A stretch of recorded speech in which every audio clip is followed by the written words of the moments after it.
The story opens in complete silence. A lonely beach stretches endlessly beneath a dark, lifeless sky. Standing in the cold water is a single child, the boy. He stares at the distant horizon as if searching for an answer that will never come. His face is empty, his enormous eyes hold no fear, no hope, only exhaustion. Then everything changes. The peaceful silence is shattered as the story takes us back to where this nightmare truly began. Gunfire erupts from every direction. Explosions shake the streets. People scream as they desperately run for their lives. Parents search for their children, children cry for their parents, and the entire city is swallowed by chaos. Hidden inside a small building, the boy trembles in fear. He can hear every explosion, every scream, every desperate cry echoing through the walls. He doesn't understand what's happening, he only knows one thing: something terrible is waiting outside. Eventually the noise fades. Slowly the boy steps out of his hiding place. And what greets him is beyond imagination. Bodies cover the streets in every direction, men, women, children. Everywhere he looks there is only death. The city that was once filled with life has become a graveyard. Confused, frightened, and completely alone, the boy walks through the endless sea of corpses, searching for someone, anyone, who might still be alive. Then he notices a familiar figure lying on the ground. It's his mother. She isn't moving. Boy quietly walks toward her, still believing she might wake up if he gets close enough. He kneels beside her without saying a single word. He reaches out his tiny hands, hopping for the warmth he has always known. But the moment he touches her, reality crashes down on him. Her body is cold. She will never open her eyes again. And just like that, in a single day, the boy loses everything. Alone in a world consumed by war, his journey has only just begun. But beyond the endless horizon, someone else is still alive. The boy slowly reached out and touched his mother's face one last time. At first, nothing seemed different, but then the skin beneath his fingers suddenly crumbled apart. It was as if her body had already begun returning to the earth. Startled, the boy instinctively pulled his hand back, then stared in disbelief at the strange clumps of flesh and dust resting in his tiny palms. Confused, he looked from his hands back to his mother. Still couldn't understand what had happened. For a moment he simply stood there, frozen. Then, without thinking, he knelt beside her once again. Carefully he tried to put the pieces back where they belonged, almost as if fixing them would somehow wake her up again. And again, he kept trying with the innocent hope only a child could have. But every touch only caused more of her body to fall apart. The harder he tried to save her, the faster she disappeared. Finally, the unbearable truth reached him. His mother was gone. Just moments earlier she had been standing beside him. Now she lay motionless on the cold ground. To the boy, it didn't just feel like losing his mother, it felt like his entire world had come to an end. The city around him remained completely silent. Smoke filled the sky, countless bodies covered the streets, yet the boy never moved. Time passed, but he continued sitting beside his mother's body, completely lost in thought. His mind searched desperately for an answer. Why did this happen? Why was everyone gone? Why was he the only one left alive? The more he thought about it, the heavier the silence became. Surrounded by endless death, the lonely boy had nothing left except his own thoughts. But while he sat there believing everything was over, fate was already preparing his very first encounter with another survivor. As the boy sat surrounded by countless lifeless bodies, he couldn't stop thinking. For the first time in his young life, he questioned the meaning of existence itself.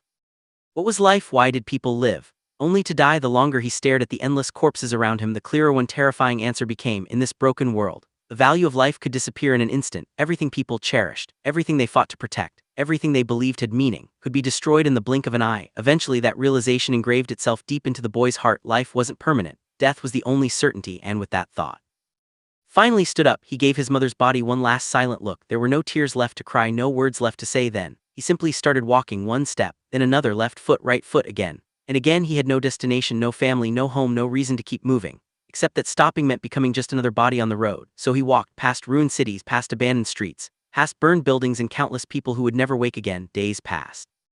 The lonely child survived however he could. He drank water from rivers, picked up whatever scraps of food he managed to find. Sometimes military vehicles thundered past him without even slowing down. Sometimes he spent entire nights sitting alone beside a tiny fire, staring into the darkness with no one to talk to. And when exhaustion finally overwhelmed him, he found an abandoned school bus standing alone in the empty wasteland. For the first time in days, it felt almost safe.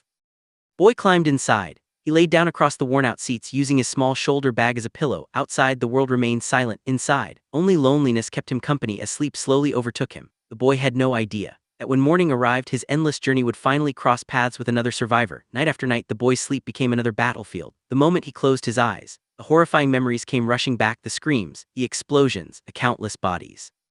The image of his mother lying motionless on the ground. Every nightmare forced him to relive that terrible day all over again, no matter where he slept.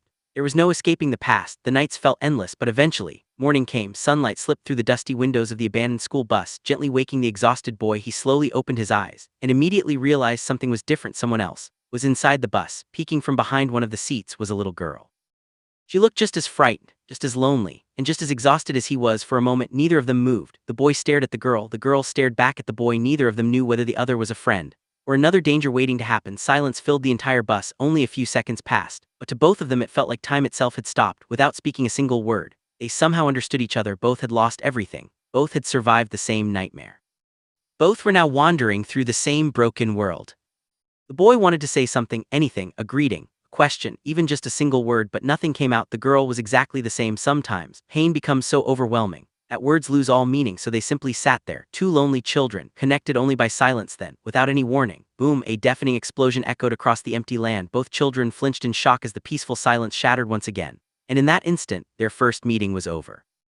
Because a new danger had already found them. The explosion wasn't far away. As the two children looked outside the bus, they saw the horrifying truth. The battlefield was still alive. Soldiers rushed across the open field, firing their weapons without mercy. Civilians screamed as they desperately ran in every direction, trying to escape the endless rain of bullets and explosions. The boy didn't hesitate. Almost instinctively, he reached out and grabbed the girl's hand, without exchanging a single word. The two of them ran. An explosion erupted behind them, sending dirt and debris flying into the air. They covered their heads and kept moving, refusing to stop. Around them, the nightmare continued. People collapsed one after another. Some cried for help, others desperately carried their wounded loved ones. Soldiers continued firing as if none of those lives mattered. The boy and the girl could only run through the middle of the chaos, holding onto each other's hands as tightly as they could for a brief moment. The boy stopped to look around. Everywhere he looked, people were killing, people were dying, and innocent lives were disappearing without reason. A single question echoed through his mind. Why has the world become like this? He couldn't understand it. If surviving only meant witnessing more pain, more death, and more suffering, then what was the point of surviving at all? That terrifying thought almost consumed him. Beside him, the girl suddenly broke down. Tears streamed down her face as fear overwhelmed her. Seeing her cry, the boy looked at their joined hands. For reasons he couldn't explain, he tightened his grip. Then he grabbed her hand even more firmly and started running with everything he had, because even if he couldn't understand this broken world, he knew one thing: he didn't want to lose another person. The two children ran deep into the nearby forest until the sounds of gunfire slowly faded behind them. Finally, they stopped to catch their breath. Both of them were exhausted.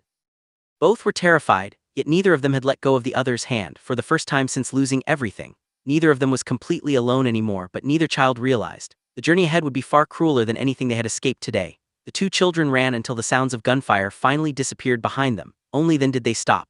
Both were breathing heavily, their small bodies trembling from fear and exhaustion. Neither of them knew where they were anymore. They simply sat down in the middle of the quiet forest for several long minutes. Neither the boy nor the girl said a single word. They simply looked at each other. The silence no longer felt awkward, it felt comforting. Finally, the boy gathered enough courage to speak. Hi. It was only one simple word, but in a world filled with endless screams, that tiny greeting carried more warmth than anything either of them had heard in a long time. And from that moment on, the boy and the girl decided to travel together. At first, they barely spoke. They simply walked side by side through the endless forest, each carrying the few belongings they still had left. No conversations, no questions, no promises, just two lonely children quietly moving forward. As they wandered deeper into the forest, the world slowly began to feel different. The wind rustled through the trees. Tiny insects crawled across leaves. Bees buzzed around blooming flowers, for the first time in what felt like forever. Life still existed somewhere then. A soft growl echoed from the girl's stomach. She immediately froze in embarrassment. The boy looked at her for a second before quietly opening his small bag. Inside, he found a single chocolate bar. Without hesitation, he held it out to her. The girl looked surprised. Slowly, she accepted the chocolate. She took a tiny bite. Neither of them smiled, but something inside the distance between them quietly disappeared. They continued their journey together, wandering deeper into forests filled with birds, insects, and curious little animals. Whenever they found berries or edible plants, they shared them. When one of them got hurt, the other helped without saying a word, little by little. The terrifying world they had escaped began to feel just a little less lonely. Eventually, the endless trees disappeared once again, leading them back onto another deserted highway that stretched farther than the eye could see. The two children stopped and stared at the road ahead. It felt as though it reached the edge of the world itself. The girl finally broke the silence. Where are we going? The boy looked straight ahead and quietly replied, anywhere. After another long pause, he added, one thing I'm sure of. This road has to end somewhere. Girl looked at him curiously. An end? He nodded. Yes, she asked softly, what do you think is waiting for us there? The boy's answer was simple, probably just the end of the road. Girl remained silent for a moment before looking up at the endless sky. Then she smiled faintly and said, but listen, the earth is round. It holds us so we don't drift away into space. For a brief moment, the endless road didn't seem so frightening anymore.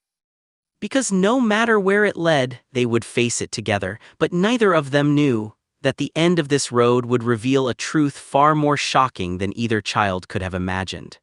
For a moment, then answered with a quiet smile, maybe. Girl smiled back. It was the first genuine smile either of them had shown since the world fell apart, and with that, the two children continued walking side by side along the endless road. They still didn't know where they were going. They had no map, no destination, no adults to guide them, nothing except each other, yet somehow, that was enough to keep putting one foot in front of the other no matter how empty the road became, no matter how uncertain tomorrow looked. They kept walking because as long as they could move forward together, there was still hope, even if it was only a tiny spark.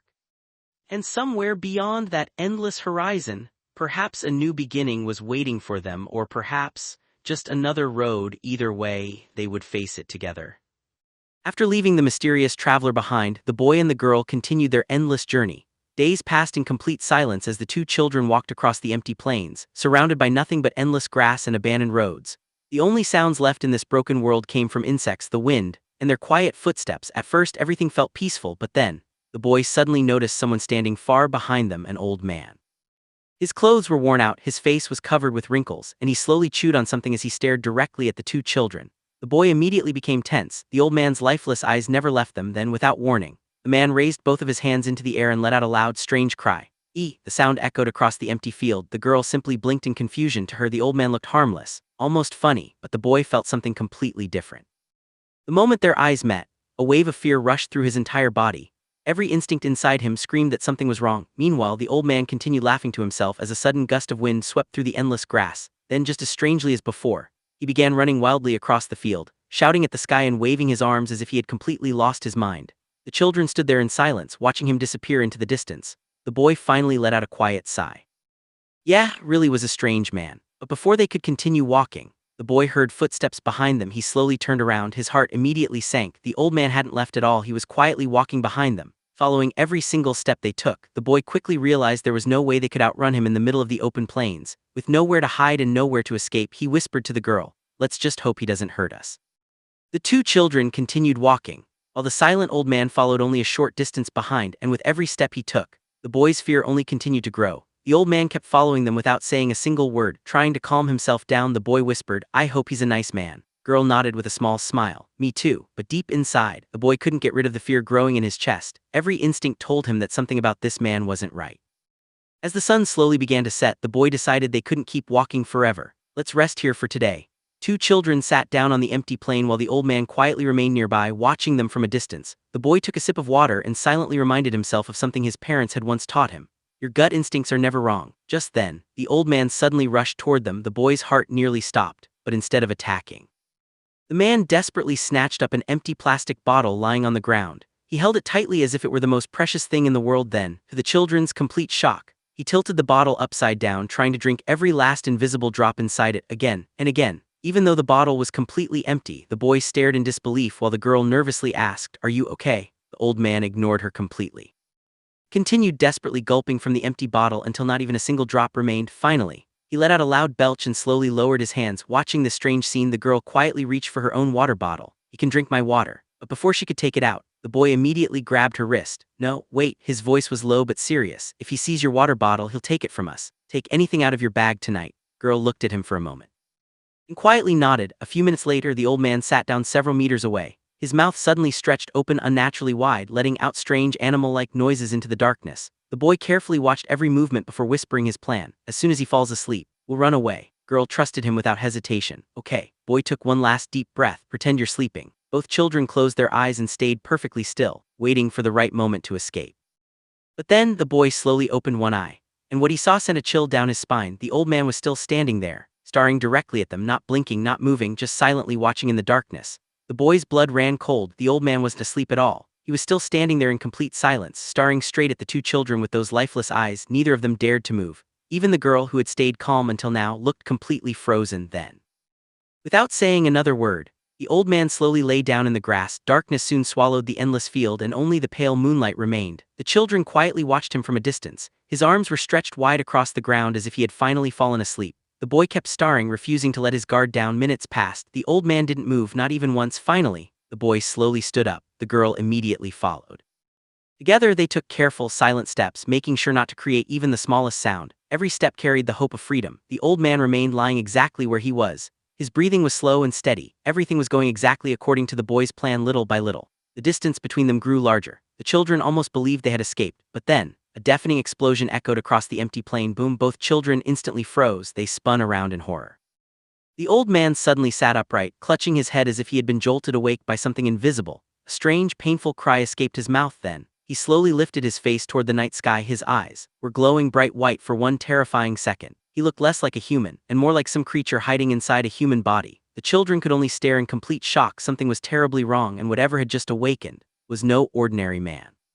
The peaceful silence shattered in an instant. The old man's body twisted unnaturally, and before the children could even react, he lunged toward them with terrifying speed. His glowing eyes pierced through the darkness while desperate tears streamed down his face. It was as if two completely different beings were fighting for control inside the same body.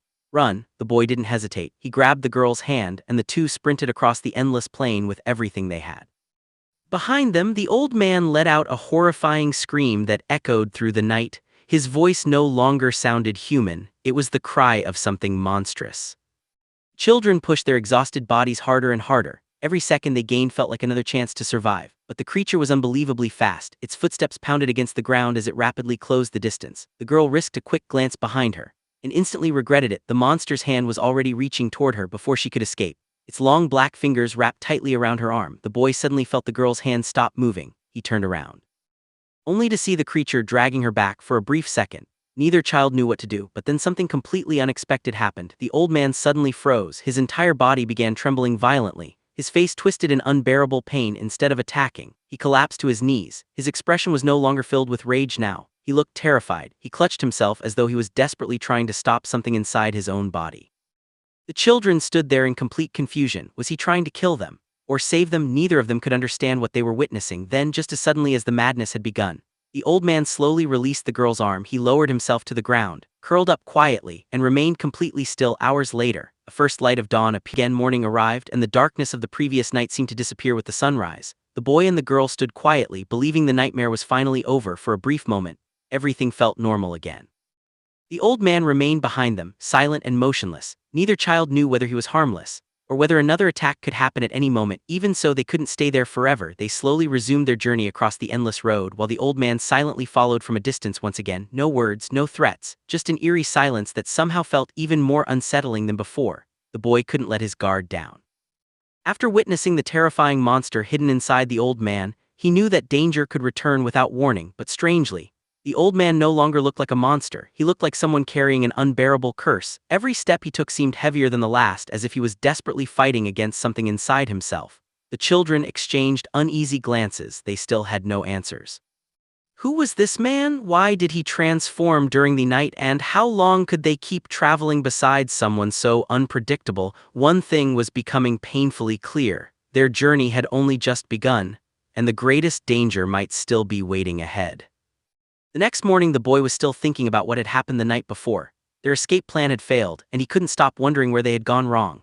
But after thinking it over, he tried to convince himself that they had simply been unlucky. If they tried again tonight, maybe things would finally go their way. But there was one problem they couldn't ignore anymore. They had nothing to eat. The boy knew they couldn't ask the strange man for food without risking everything. If the man realized they were planning another escape, their chances would disappear. So for now, the boy decided they would simply go hungry. He told himself that it should be manageable because he had drunk a little water the previous day. But even he knew that wasn't much of a solution. Then the boy looked toward the girl. She was standing nearby, looking just as exhausted. For a moment, the two simply stared at each other. Neither of them had to say anything. Their tired faces already told the whole story. But then the boy noticed the strange man. The moment he saw him, the boy's attention shifted completely. He went over to the man, raising his arms excitedly. And surprisingly, the strange man responded the same way. The boy shouted. The man shouted back. Soon the two were raising their arms and copying each other like children playing a silly game. For a brief moment, the boy looked genuinely happy. He wasn't thinking about the failed escape anymore. He wasn't thinking about hunger. He was just enjoying this strange little moment. But the girl remained a short distance away. She watched them quietly. There was no smile on her face. She simply stood there, observing the boy and the strange man from a distance. Then she reached down toward her bag. She slipped her hand inside and pulled out a bottle. She looked at it for a moment. The bottle was still closed, and considering how little water they had left, even that small bottle had become extremely important. She held it in her hand and glanced toward the boy and the man again. Meanwhile, the boy was still caught up in their strange game. He raised his arms. The man raised his arms too. The boy shouted, and the man answered with another shout. The girl continued watching from a distance. Then she looked down at the bottle again. She lifted it up toward her face. But she still didn't open it. The cap remained on. She simply held the bottle there, almost as if she was thinking about whether she should drink it.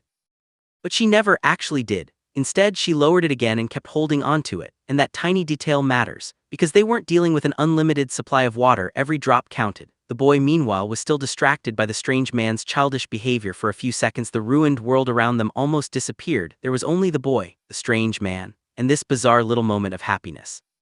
But behind them, the girl quietly held onto the last bit of water they had, and neither of them knew just how badly they would need it later. Because their escape plan was still far from over, the girl gave him a small smile. "Thanks." Boy looked back at her and quietly replied, "No problem." It was a simple exchange, but in a place like this, even a small moment of kindness felt important. The two continued walking together. Their footsteps moved slowly across the empty ground, while the strange man followed behind them. For a moment, everything seemed almost peaceful, but the boy knew they couldn't stay like this forever. He looked at the girl, then at the strange man. Their situation hadn't changed, they were still trapped, so the boy made up his mind they had to escape tonight. He stared ahead at the long, empty road stretching into the distance. There was nothing around them, no people, no help. Just an endless road leading through the deserted landscape. And as evening approached, the three of them eventually stopped for the night. The world became completely dark. The sky was filled with stars and the moon hung quietly above them. The boy lay down in the grass, staring into the night, but he wasn't really resting. His eyes remained open as he thought about their situation. Nearby, the strange man was also awake. His tired face looked even more unsettling beneath the darkness. He sat there alone, his arms resting across his knees, staring forward without saying a word. The boy slowly turned his head toward him, and the moment their eyes met, the boy froze. Those wide, almost lifeless eyes were staring straight back at him. For a second, neither of them moved. The boy didn't know what the man was thinking, but something about his expression made the entire night feel even more uncomfortable. Eventually, the darkness stretched on. The three of them remained separated across the field, surrounded by nothing but silence, grass, and the night sky. Hours passed, and when the boy finally looked again, the strange man was still there. The next moment, morning came. The boy woke up in the grass and slowly pushed himself up. He looked around, and then noticed the girl lying nearby. She was completely exhausted. She hadn't even gotten up yet. The boy stared at her for a moment, clearly worried. Then he turned his attention toward the strange man. The man was sitting nearby, just as exhausted as before. The boy sat there looking at him, trying to understand how they could possibly escape while this man was always around. And once again, their plan had failed. The escape plan had failed once again, but the boy still wasn't ready to give up, not yet. The next morning, the girl was still lying exhausted in the grass. The boy walked over and gently woke her up. "Wake up, we gotta go." The girl slowly opened her eyes and pushed herself up. The boy immediately looked concerned. "Are you all right? Are you feeling ill?" But the girl gave him a small smile and tried to reassure him. "No, I'm fine, I'm just kind of tired, that's all." Boy wasn't completely convinced. He could clearly see how exhausted she was, but he also knew they couldn't afford to stay there for long, so he warned her that if she became too exhausted, she had to tell him immediately. The girl simply nodded. "Okay." With that, the two continued moving.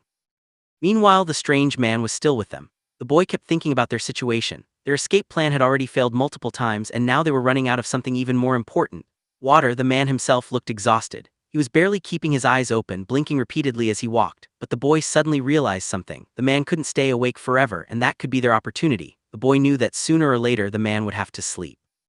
And when that happened, they might finally get the chance they'd been waiting for. A few days from now, there would be an opportunity to escape. But there was one immediate problem. They had completely run out of water. They needed to find some before worrying about how they would hide it from the man.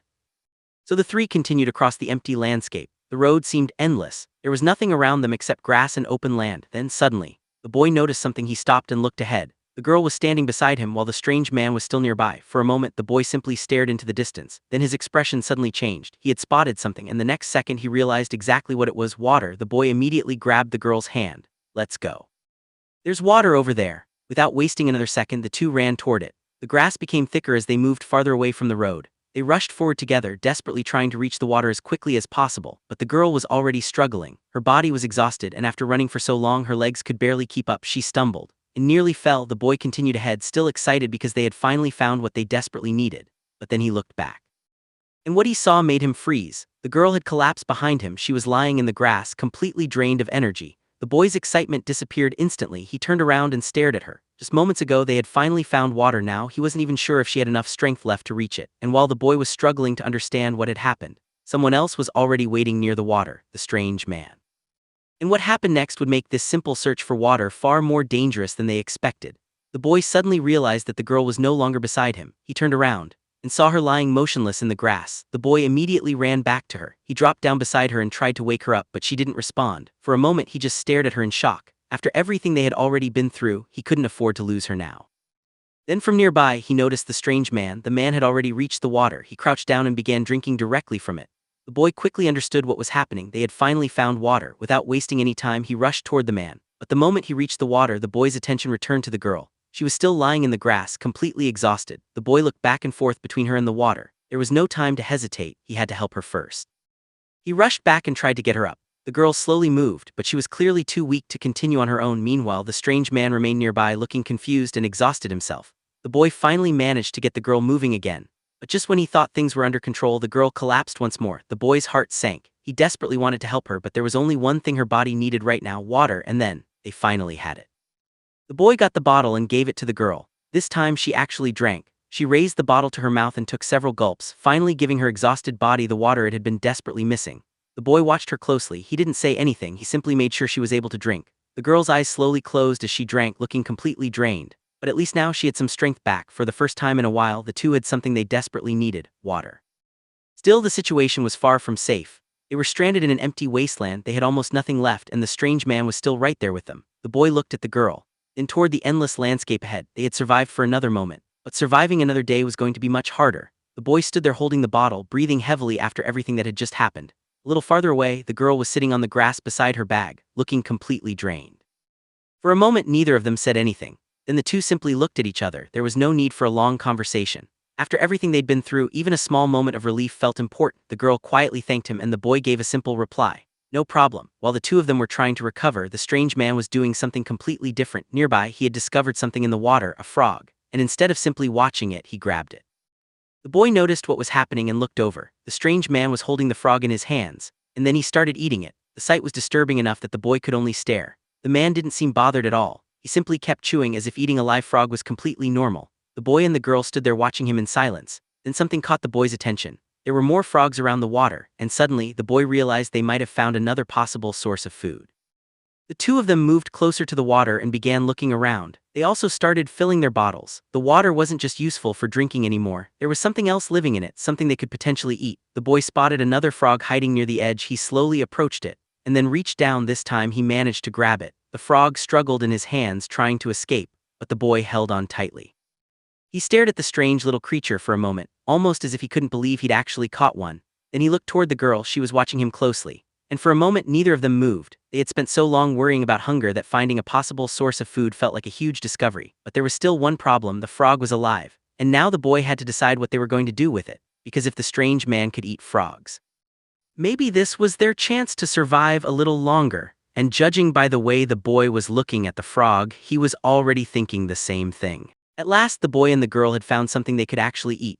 They started a small fire and placed the frogs over it. The two sat on opposite sides of the flames, each holding a frog over the heat while they waited for it to cook. For children who had been starving, it wasn't exactly a normal meal. But right now, they didn't have the luxury of being picky. The boy kept watching the frog in front of him, then he noticed something strange. The man was sitting far away from the fire. He wasn't coming any closer. The girl noticed it too. She quietly pointed out that the man seemed to be afraid of the fire. And suddenly the boy realized just how useful that could be. If the man was scared of fire, then they had found something they could use against him. The boy looked toward the girl. "That's good news for us." Their escape plan didn't need to overpower the man, they only needed to find the right weakness, and now they had one. Meanwhile, the frogs were ready. The boy picked one up and stared at it for a moment. Then, despite his hesitation, he took a bite. He chewed slowly, and soon realized he could actually eat it. The girl watched him before trying some herself. After taking a bite, she seemed surprisingly calm. For a short while, the two simply sat beside the fire, eating their small meal. It wasn't much, but after going without food, even this was enough to give them some strength. And more importantly, they now had a plan.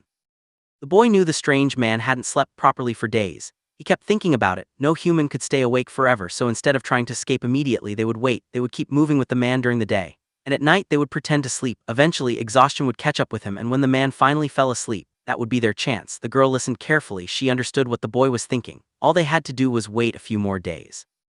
The man would eventually become too tired to stay awake, and once that happened, the two of them could finally run. The girl quietly agreed, but there was one problem they still couldn't ignore. The strange man was right there with them, and he was already sitting in the darkness watching. That night, the boy put the plan into action. Instead of sleeping normally, he stayed awake. He pretended that he was waiting for an opportunity to escape. The strange man noticed, and that immediately made him nervous. He couldn't sleep.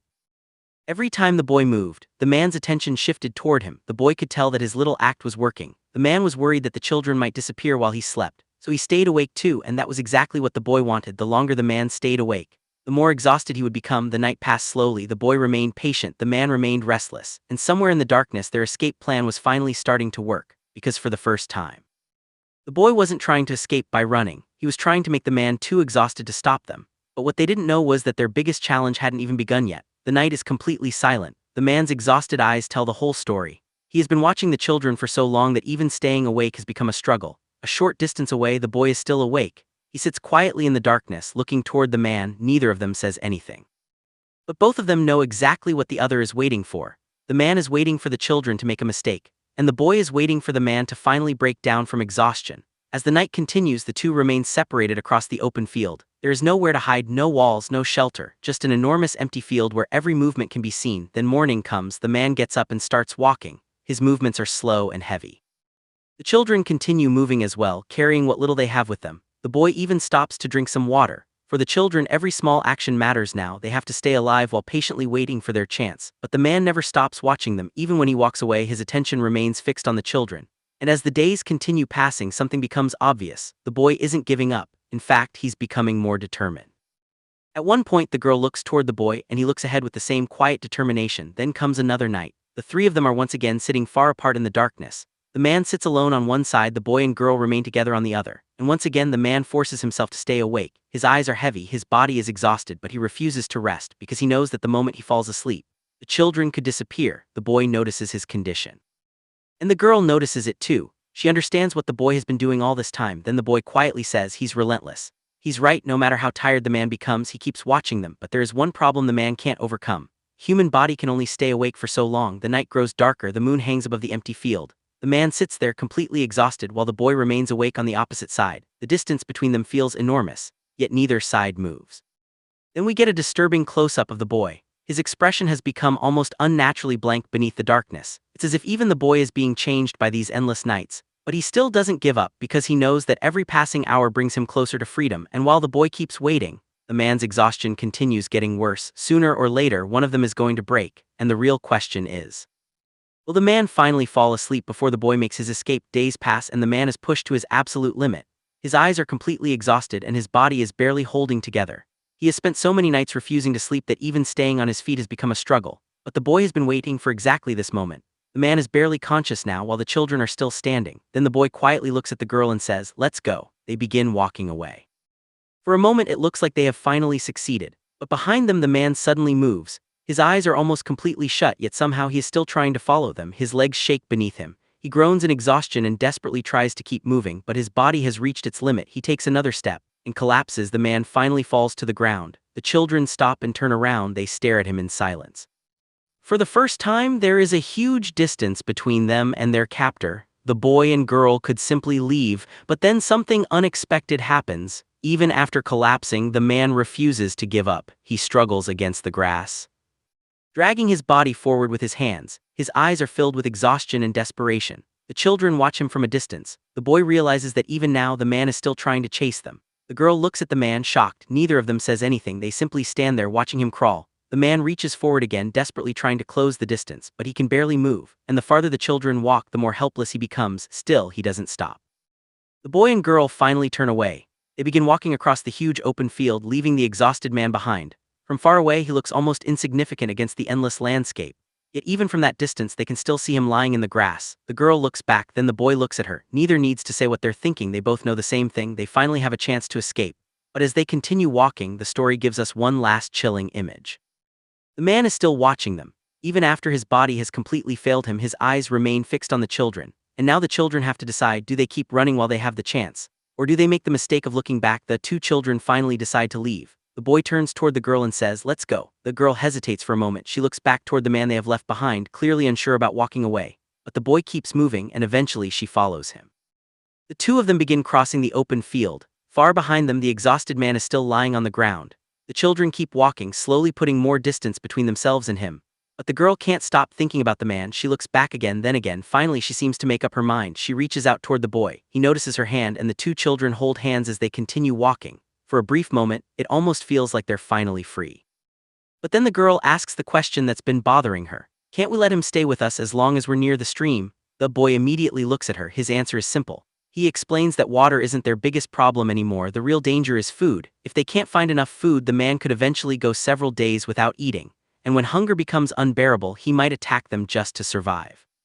Even if the children manage to find something to eat, there probably won't be enough for all three of them. They would have to compete with the man for food. The girl goes quiet. She understands that the boy isn't being cruel, he's thinking about survival. And now with the stream somewhere ahead and the exhausted man somewhere behind them, the children have another problem to solve. They escaped one danger, but finding enough food could put them right back in danger. The girl looks at the exhausted man and finally asks the question she has been holding back. She wants to know if they can let him stay with them, at least while they are near the stream, but the boy immediately refuses. He knows the situation is already dangerous. They have very little food, and adding another person means their supplies will disappear even faster. Worse, if the man goes without food for several days, hunger could turn him against them. And even if they somehow find food, there may not be enough for all three of them, so the boy makes his decision. This is the only choice for us and him. The girl goes quiet. She understands his logic, but she still can't accept leaving the man behind. She looks back at him and quietly admits that she feels sorry for him. The two children continue walking, but the girl's sadness doesn't disappear. Then she starts crying. The boy sees her tears, and this is where his determination begins to break.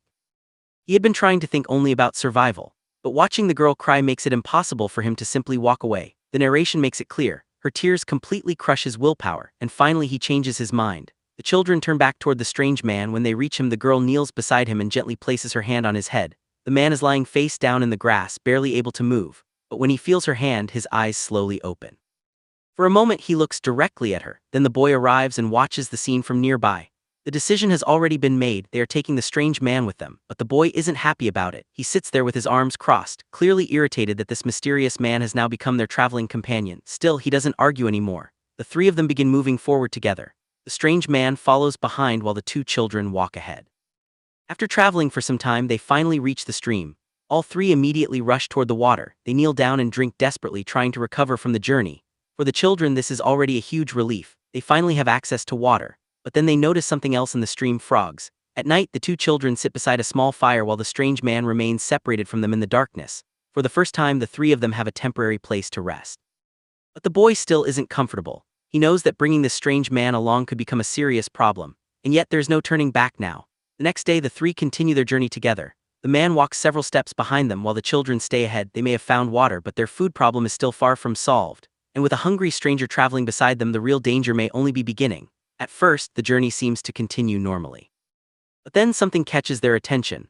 A wild animal has found a dead body and is desperately tearing into it for food. The sight is disturbing enough, but the strange man suddenly reacts. Without hesitation, he charges toward the animal. The animal immediately backs away and runs, leaving the carcass behind. The two children watch from a distance, completely stunned by what they have just witnessed. But the strangest part comes next. The man doesn't hesitate over what to do with the dead animal. He bends down and starts eating. The boy and girl can only stare at him. For the children, this is proof that the man is becoming more and more difficult to understand. He doesn't behave like an ordinary person anymore. His hunger seems to control him, and survival is the only thing that matters. Still, the three continue moving together. The man follows behind while the children walk ahead. As night falls, the group settles down again. The girl eventually rests beside the exhausted man, while the boy remains more cautious.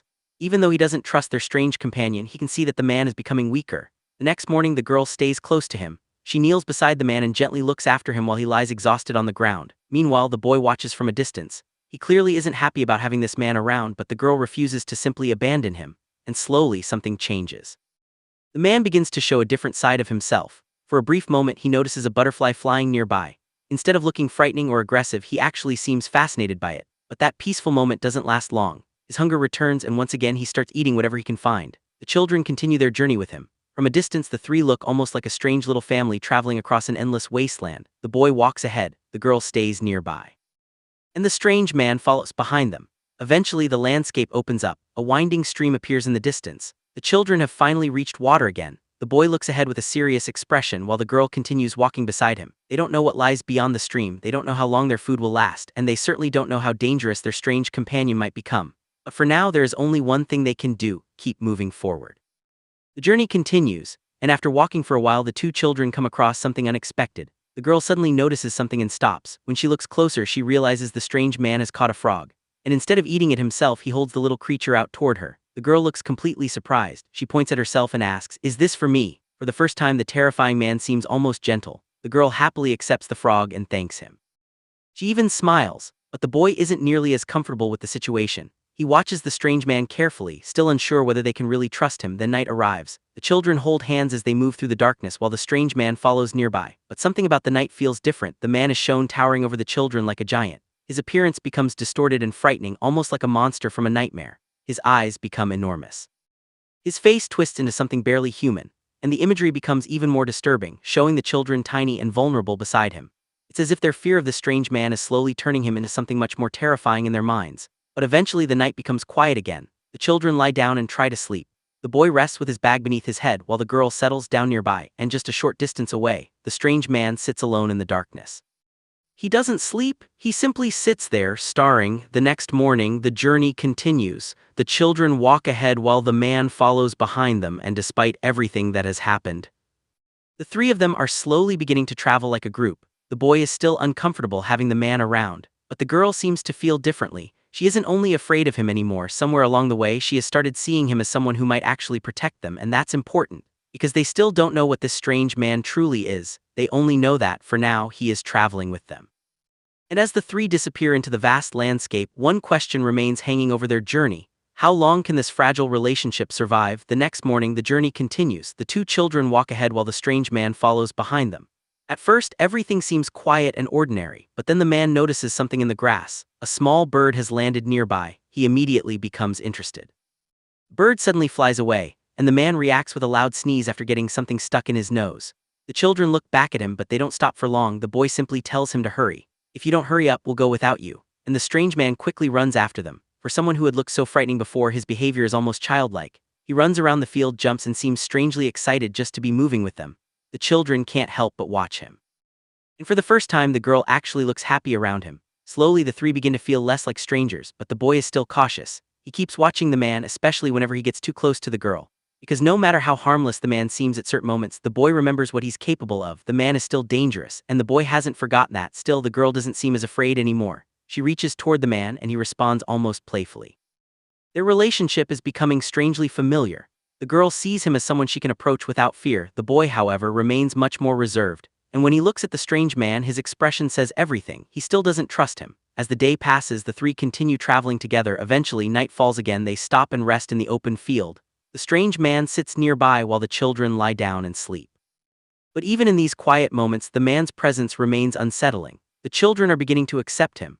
Yet the boy's mind keeps replaying everything that has happened: the frog, the animals, the man's terrifying hunger, the way he suddenly becomes frightening, and the way he can just as suddenly act gentle. It's impossible to understand what he really is. Then the scene shifts back to the children. They're still together, still traveling, still holding on to each other.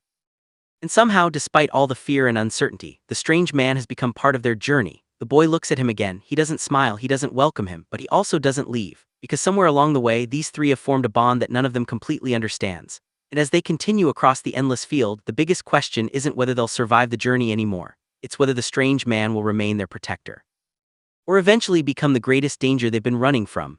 After walking for some time, the three finally reach a strange area covered with large rocks. At first, the children don't understand what they're looking at, but as they get closer, the truth becomes impossible to ignore. Bodies are scattered everywhere. Men are lying across the grass, some face down, some twisted into unnatural positions. It looks like a battlefield where nobody survived. The boy and the girl stop. They stare at the horrifying scene in silence. Even the strange man slows down. For a moment, none of them knows what to do, but the boy quickly realizes that this place might contain something useful. He starts looking around carefully. Then, among the abandoned belongings, he notices something: a dagger. The boy picks it up and examines it for a moment. In a world where they have almost nothing to protect themselves with, this could be extremely useful, so he doesn't leave it behind. He quietly puts the dagger inside his bag. It's a small moment, but an important one, because until now the boy has mostly been trying to survive by running and hiding. Now, for the first time, he has something that could actually help him defend himself if things go wrong. The girl watches him but doesn't say anything. She continues looking around at the bodies scattered across the field. There are simply too many of them, and seeing all those dead people makes the place feel even more dangerous. Meanwhile, the strange man keeps moving through the area. Then something catches his attention. He approaches one of the bodies. The children notice him. The boy immediately becomes alert, because whenever the strange man becomes interested in something, there is usually a reason. The man moves closer. The children watch him carefully. And what happens next makes the boy uncomfortable. The man doesn't react to the dead the way an ordinary person would. He seems almost completely unfazed by the horror surrounding him. For him, this place isn't just a graveyard. It's another place where he might find something useful for survival. Eventually, the three leave the field behind. They continue walking through the empty landscape. The boy stays close to the girl while the strange man follows nearby. But now the boy's suspicion has grown even stronger. He keeps looking back at the man, because after seeing all those bodies, one thought becomes impossible to ignore. What exactly is this man capable of doing when he's hungry? And now the boy has one more thing to protect, the dagger hidden inside his bag. As darkness arrives, they stop once again and make a small fire. The children sit together beside the flames. The strange man stays farther away. The distance between them feels important. The boy watches him carefully. The man looks exhausted. For once, he isn't acting playful or excited. He simply stands there, staring into the darkness. The children eventually settle down, but even though they're traveling together, there is still a strange tension between them. The boy doesn't completely trust the man. The girl, however, seems to have accepted him much more easily. And that difference between the two children is becoming more obvious with every passing day. The strange man looks toward them. The fire flickers between the three of them. For now, they're still traveling together. But after everything they have witnessed today, one thing is becoming clear. This journey is getting darker with every step. Night had already fallen. In the middle of the empty field, a small fire was burning. The two children sat quietly beside it while the strange man stayed a short distance away. The girl hugged her knees, looking exhausted after everything they had been through that day. The boy was quiet too. But from the look on his face, it was obvious that something was bothering him. After a while, the two children lay down in the grass to rest. They placed their makeshift pillows beneath their heads and stared up at the open sky. Even in this terrifying world, simply being together gave them a small sense of safety. Then the girl quietly apologizes to the boy. She isn't apologizing for something she did wrong. She's apologizing because she knows her worries are affecting him. The boy looks at her and calmly says, "It's okay, I'm just worried." But what the girl says next makes the atmosphere even more emotional. She explains that when she was alone, she never worried about anything back then. Even if something terrible happened to her, she probably wouldn't have cared about dying. But everything changed after she met the boy on the bus. For the first time, she had someone she genuinely cared about.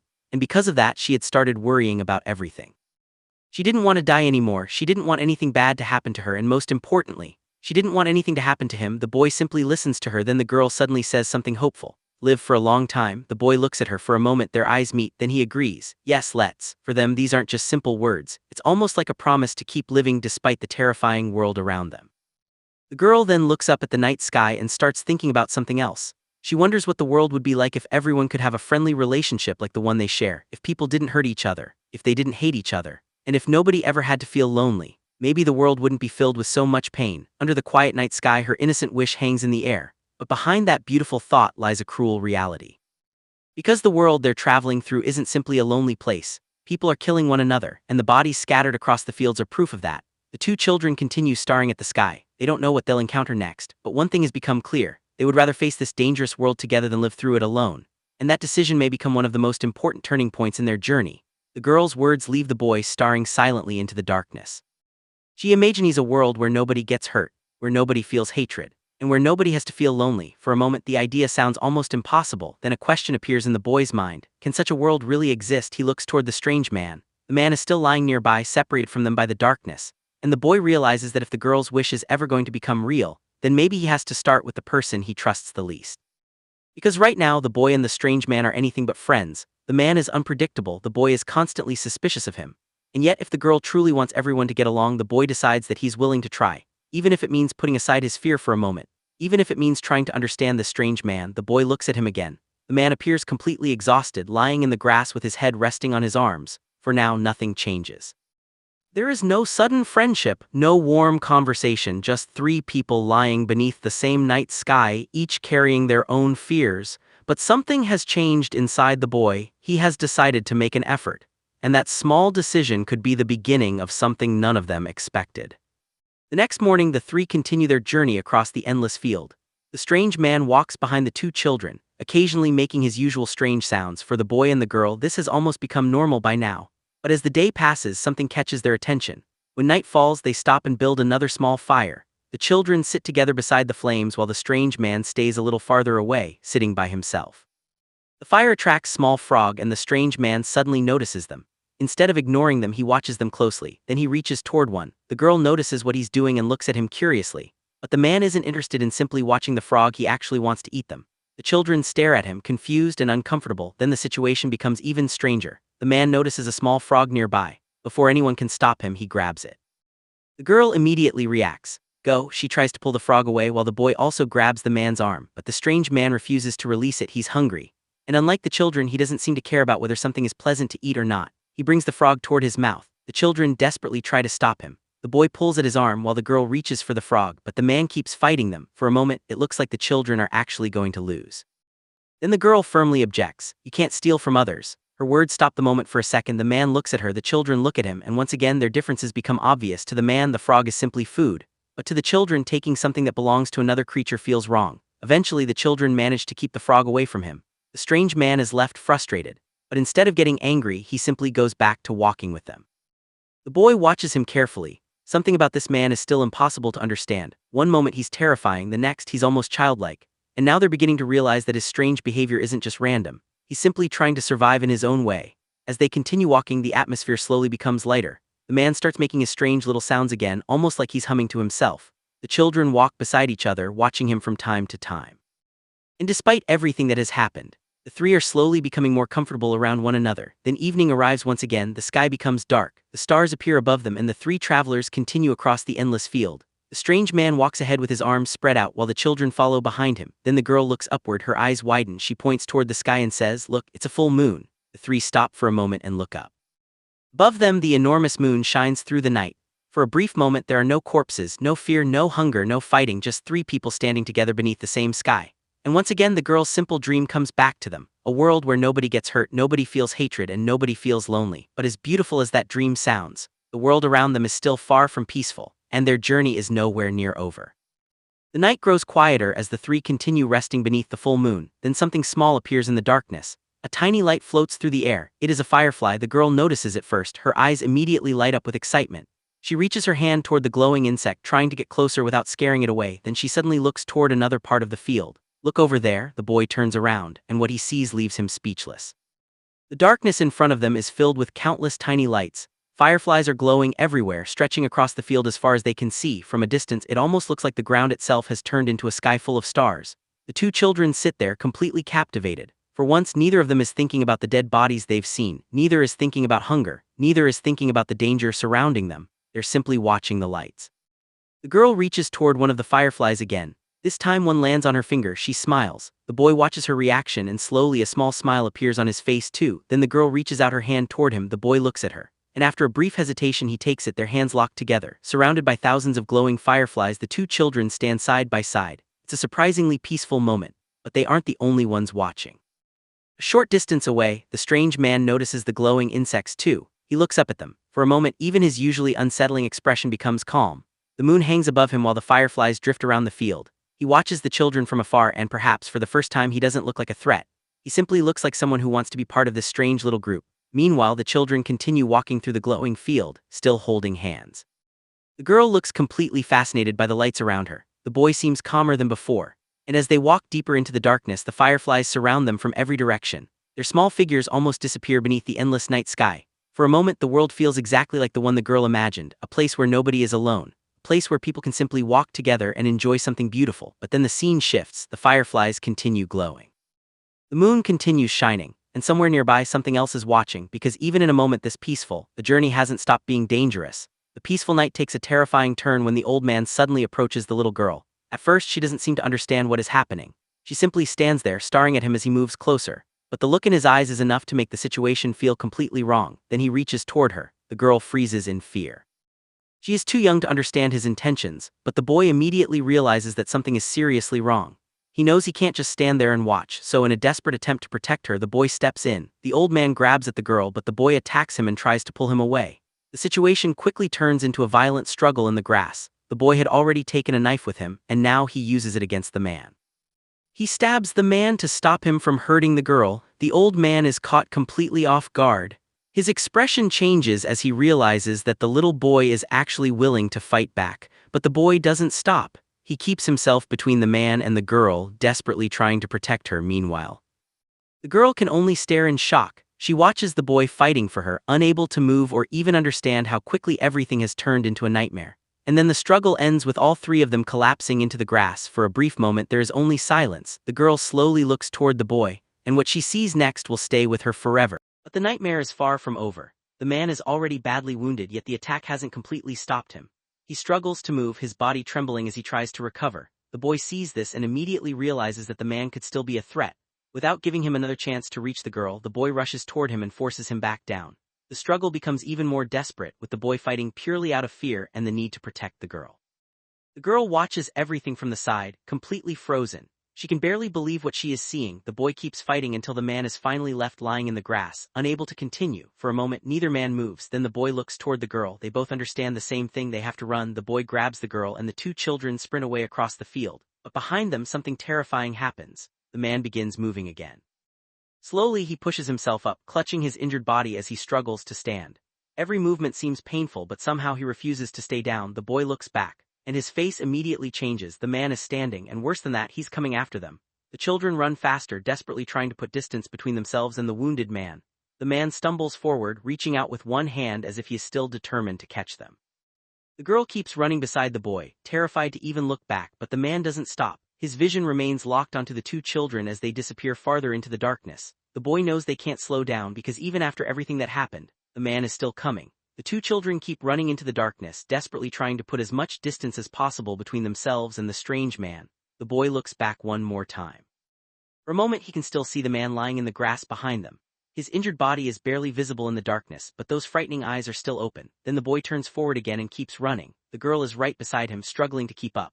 Neither child says a word. They are both exhausted, terrified, and completely overwhelmed by what they have just witnessed. Behind them the man remains in the grass. His body is covered in wounds, and he appears to be losing the strength to move. Yet even from a distance his presence still feels terrifying. The children don't wait to find out whether he will get back up. They keep going. Eventually the darkness around them begins to change. The chase is over. The boy and the girl have finally escaped the strange man, but escaping him doesn't mean they can simply forget what happened. The boy is badly shaken, his face covered with bruises and exhaustion. The girl is just as silent, carrying the fear of that night with her. They continue walking together until they finally reach a road. For the first time there is no man behind them, no one is chasing them, just the two of them standing side by side in the empty road. The boy looks at the girl and the girl looks back at him. Neither of them needs to say anything. They both understand what they survived together. Then quietly the two children hold hands. The girl's hand slips into the boy's, and for a moment that simple gesture says everything. They are still scared. They are still hurt, but at least they are no longer alone. The boy looks ahead, his injured eyes showing just how much that night has already changed him. And beside him the girl continues walking. Together they leave the terrible night behind. But the memory of the strange man will stay with them for a very long time. After escaping the strange man, the boy and the girl continue walking together. The boy is still badly injured, especially around his eye. The girl notices the wound and gently touches his face. "Are you okay? It looks painful." Boy tries to act strong and simply tells her that he is fine, but the girl can tell that he is still hurting. She looks at him with concern and asks again if he is all right. This time she gives him a gentle smile and says that she is fine now. The boy looks at her and quietly says, "Thank you." For a brief moment everything feels peaceful again. The two children keep walking side by side holding hands, but neither of them notices the danger approaching from behind. Suddenly, something strikes the girl from a distance. She freezes in confusion. Before she can even understand what happened, another projectile hits the boy. The boy's expression immediately changes. His body becomes weak and he starts losing control of himself. The girl is affected too. The two children struggle to remain standing, but whatever was fired at them is already taking effect. They had no chance to defend themselves, and then their legs give out. Both children collapse. From a distance a vehicle approaches. The people inside have been watching them and now they move in to collect their targets. The boy is barely conscious when someone reaches him, but he is too weak to fight back. The girl is in the same condition. The attackers pick them up and carry them away. What looked like a peaceful escape has suddenly turned into another nightmare. The children are taken to the vehicle and placed inside. Neither the boy nor the girl can resist. They are completely unconscious. Inside the vehicle, several men are already discussing what to do with them. One of them sounds almost satisfied. "We already made a lot of money today." Another man clearly isn't comfortable with what they're doing. "Frankly speaking, I'm not too happy about doing this." Response comes immediately, "We have no choice. This is for our cause." The camera then focuses on the two children. They are still unconscious, sitting close together, completely unaware of the conversation happening around them. One of the men looks at them and hesitates. "These kids have done nothing wrong. They don't deserve this." For a moment it seems like someone might finally stop this, but another man gives a cold answer. "You must sacrifice the few to save the many. This is how the world has been for centuries." Others clearly don't all agree. One of them mutters, "Not this again," asks whether there really isn't a better way to handle the situation, but the man defending their actions refuses to change his mind. "Just accept the fact that this is the reality now. We must be resolute in our actions."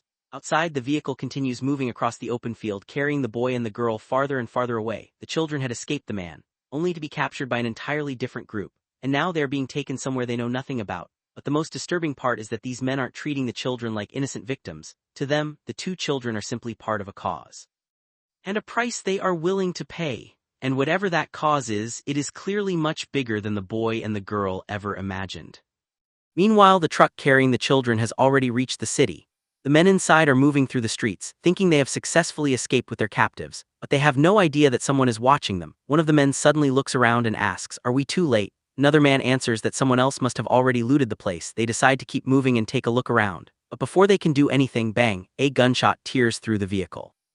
One of the men is hit without even seeing where the attack came from. The others immediately panic. "What the hell, what was that?" Another man realizes what is happening. "I think there's a sniper over there." They look toward the surrounding buildings, desperately trying to locate the shooter, but the sniper has already disappeared from sight. The men scramble for cover while the truck remains exposed in the middle of the street.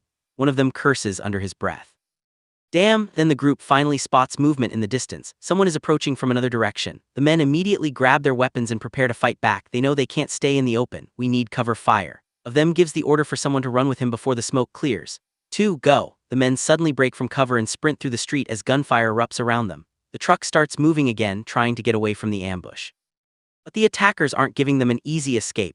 Bullets continue flying as the men rush between buildings. One of them manages to reach a building and disappears inside. For a moment there is only silence, then another burst of gunfire erupts. The armed men continue fighting back while the truck speeds farther into the city. Inside the vehicle, the situation is becoming even more dangerous. The children are still there, caught in the middle of something they don't understand.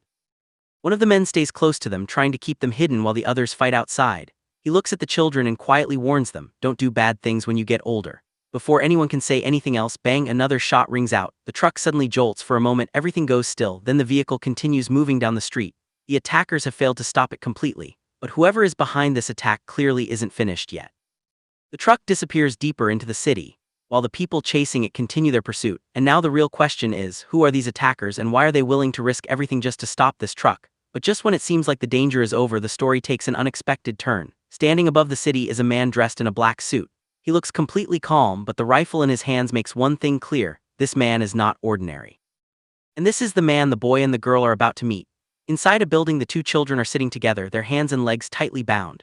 They look exhausted, bruised, and barely conscious. Then the boy slowly wakes up. The girl immediately notices and asks, "Are you okay?" The boy looks around, still confused and weak. "Are you awake?" He slowly sits up and realizes they're no longer in the hands of the strange man they escaped from. Instead, they're somewhere completely different. A moment later, the man in the suit enters the room.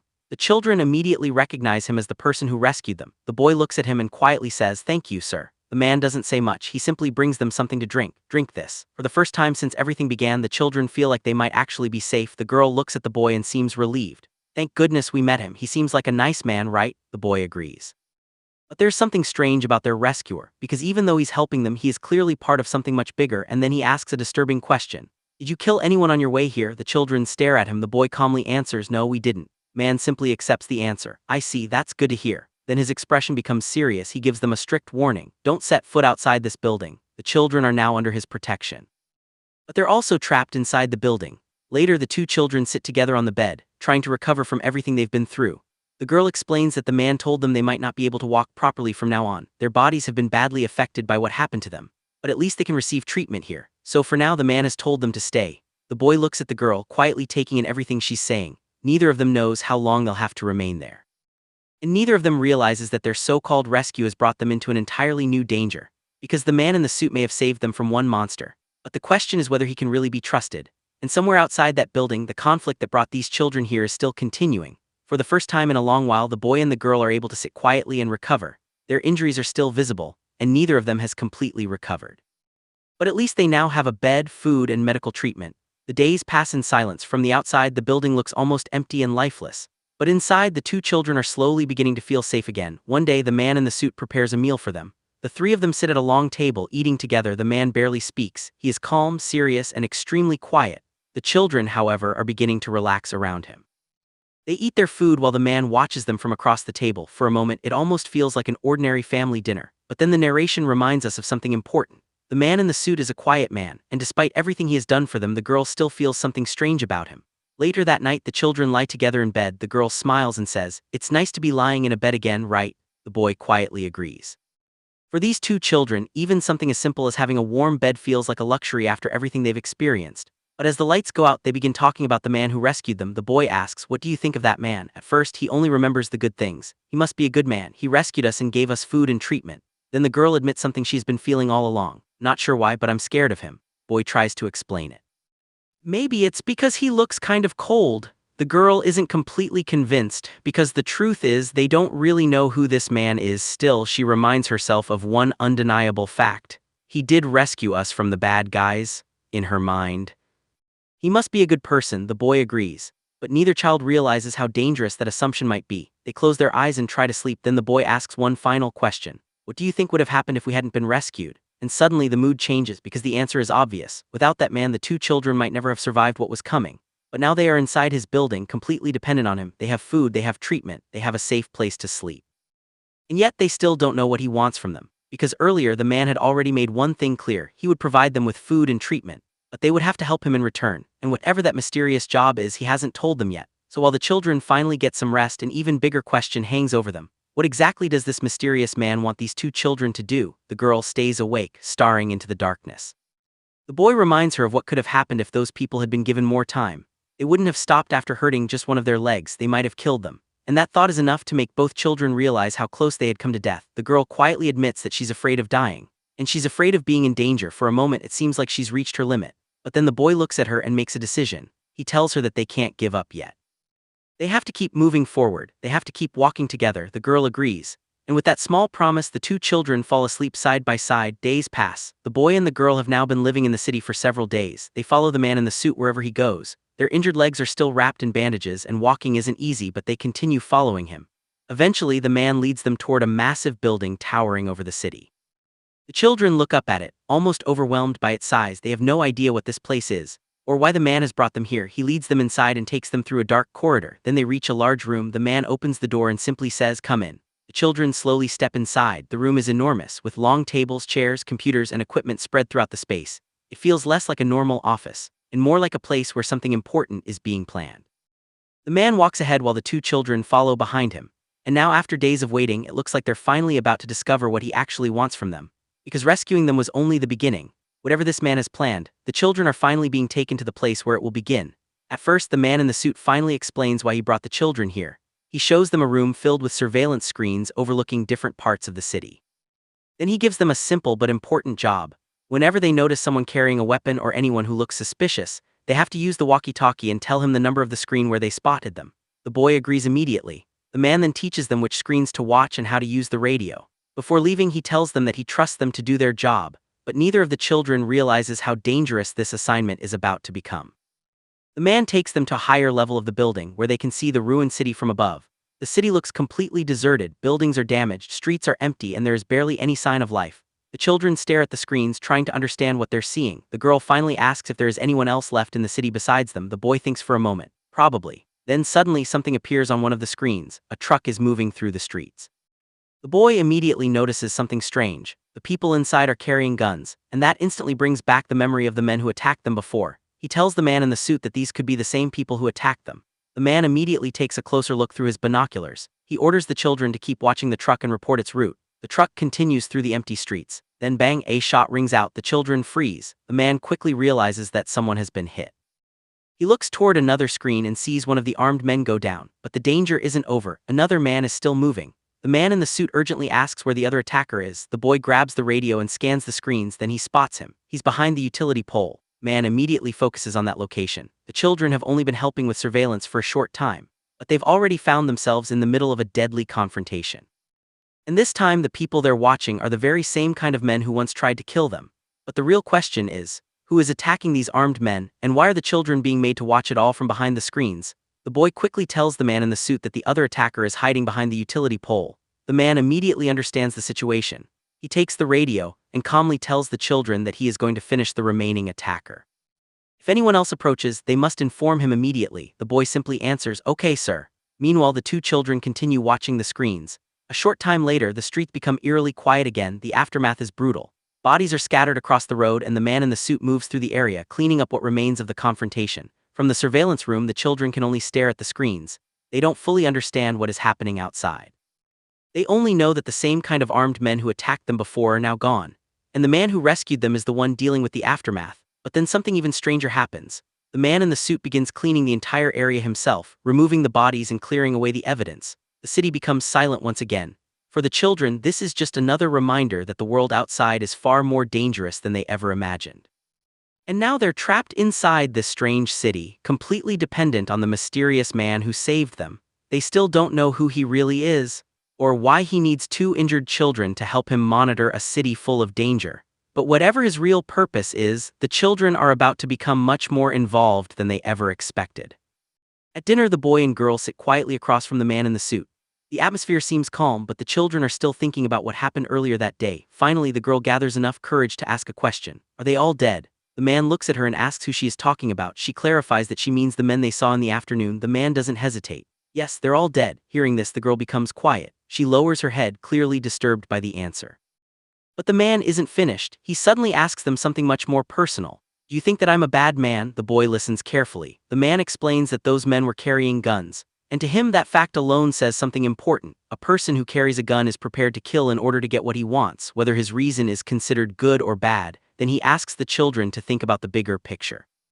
How many people had those men already killed? How many more people were they willing to kill? And if nobody stopped them, how many innocent people might have died next? The man believes the answer is simple. The more people with guns he kills, the more peaceful the world will become. He tells the children that what he did brought justice to the people those men had already killed.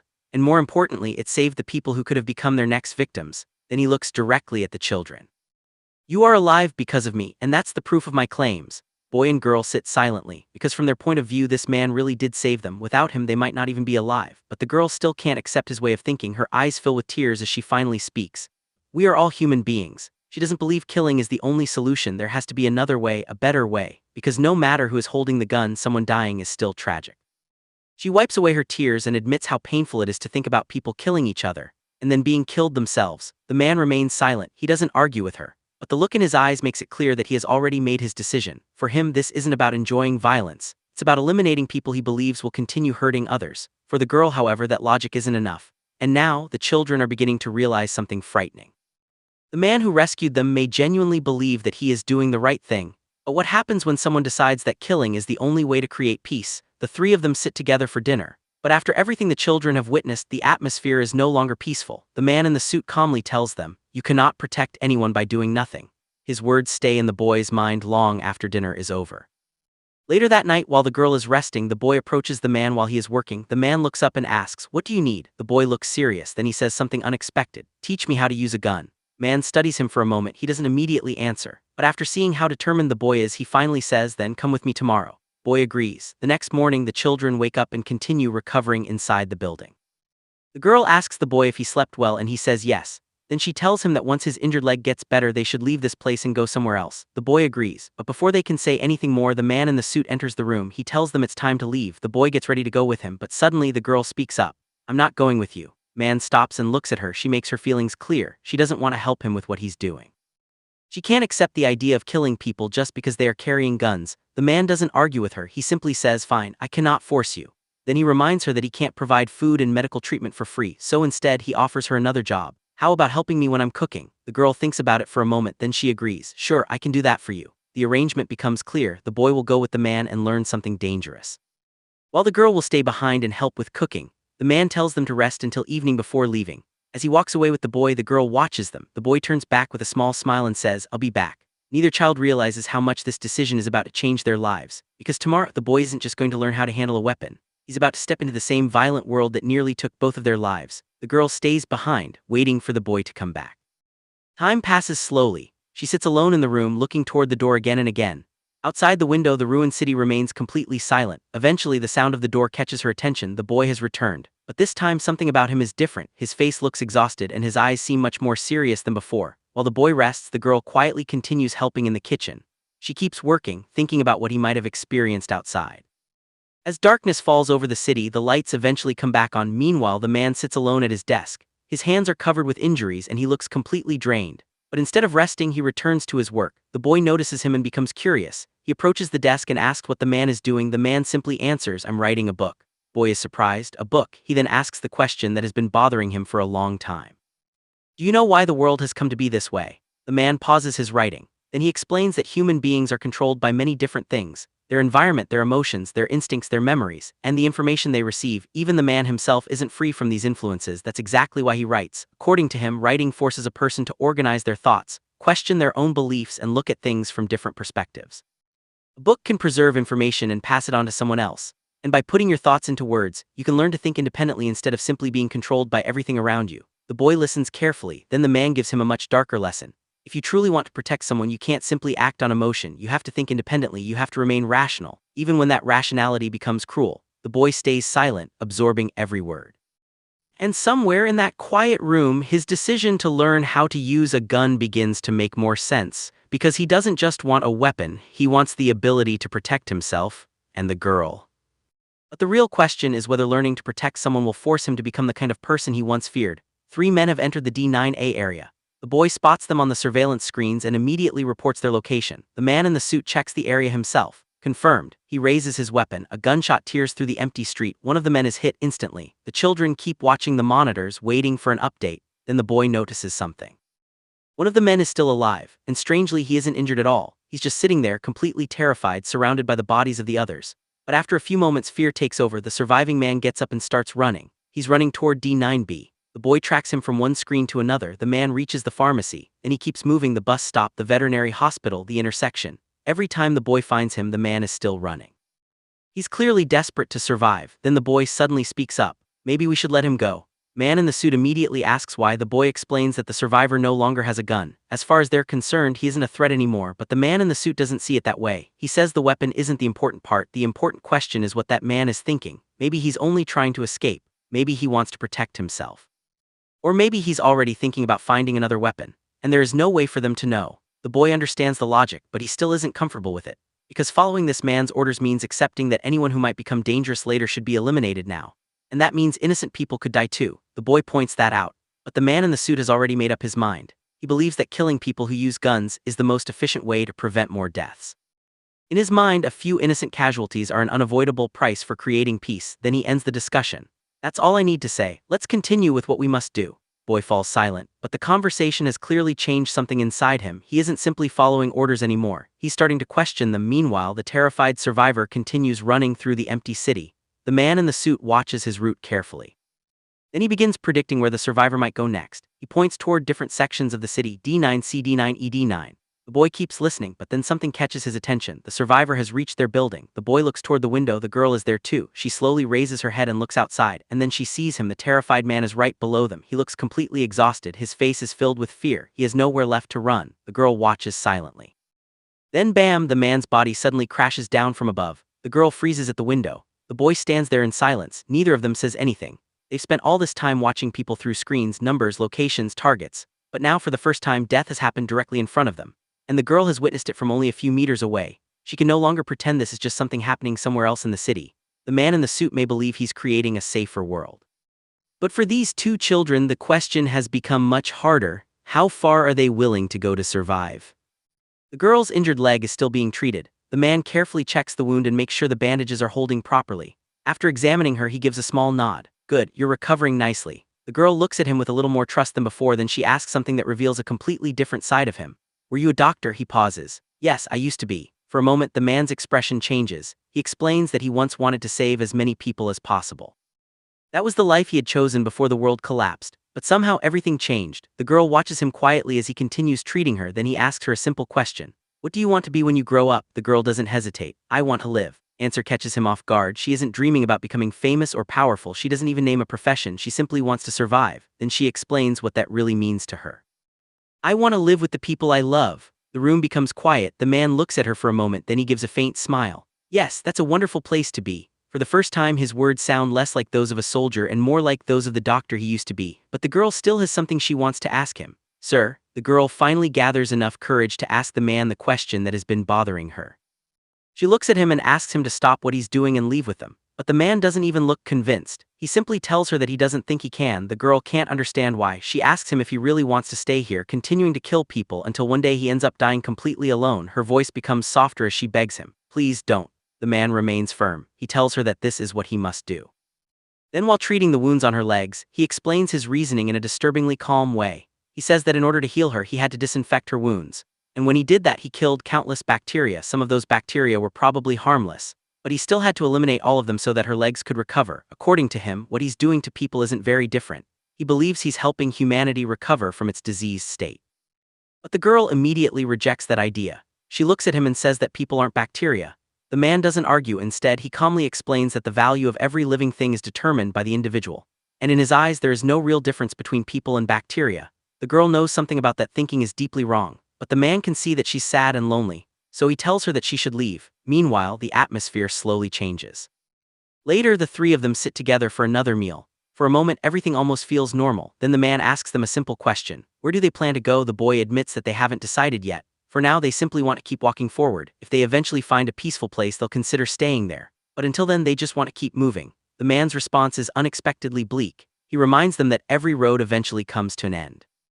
According to him, continuing forward forever is impossible, but the children refuse to accept that. The girl firmly tells him that he's wrong. It isn't impossible, they'll make it happen. The boy stands beside her, sharing the same determination. For the first time, the two children aren't simply surviving from one day to the next. They actually have a future they want to reach. And even though the man doesn't believe that future is possible, the children aren't ready to give up on it.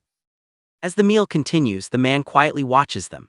Then he tells them that he hopes they succeed for their own sake, and later, as the three of them rest, the boy quietly says that they'll be able to leave this place very soon. The girl agrees. For now, they still have each other. And for these two children, that may be enough to keep walking forward, even when the world around them insists that every road must eventually end. The boy believes that their time in this place is almost over.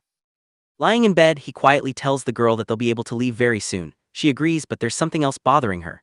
She has noticed how exhausted he looks whenever he returns in the evening, so she asks him not to do anything dangerous. The boy simply reassures her that he knows what he's doing. For a moment, the darkness surrounding their lives disappears. The two children start talking casually, even joking about the food. The boy tells the girl that her cooking has gotten much better. She quickly tries to downplay it, saying she's only helping by preparing the ingredients. But the boy insists that the food tastes better now that she's working in the kitchen. That small compliment actually makes her happy. For a brief moment, they look less like children trapped in a broken world and more like two ordinary kids simply talking before going to sleep. But that peaceful moment doesn't last. While the girl spends her time reading, the boy is preparing for something far more serious.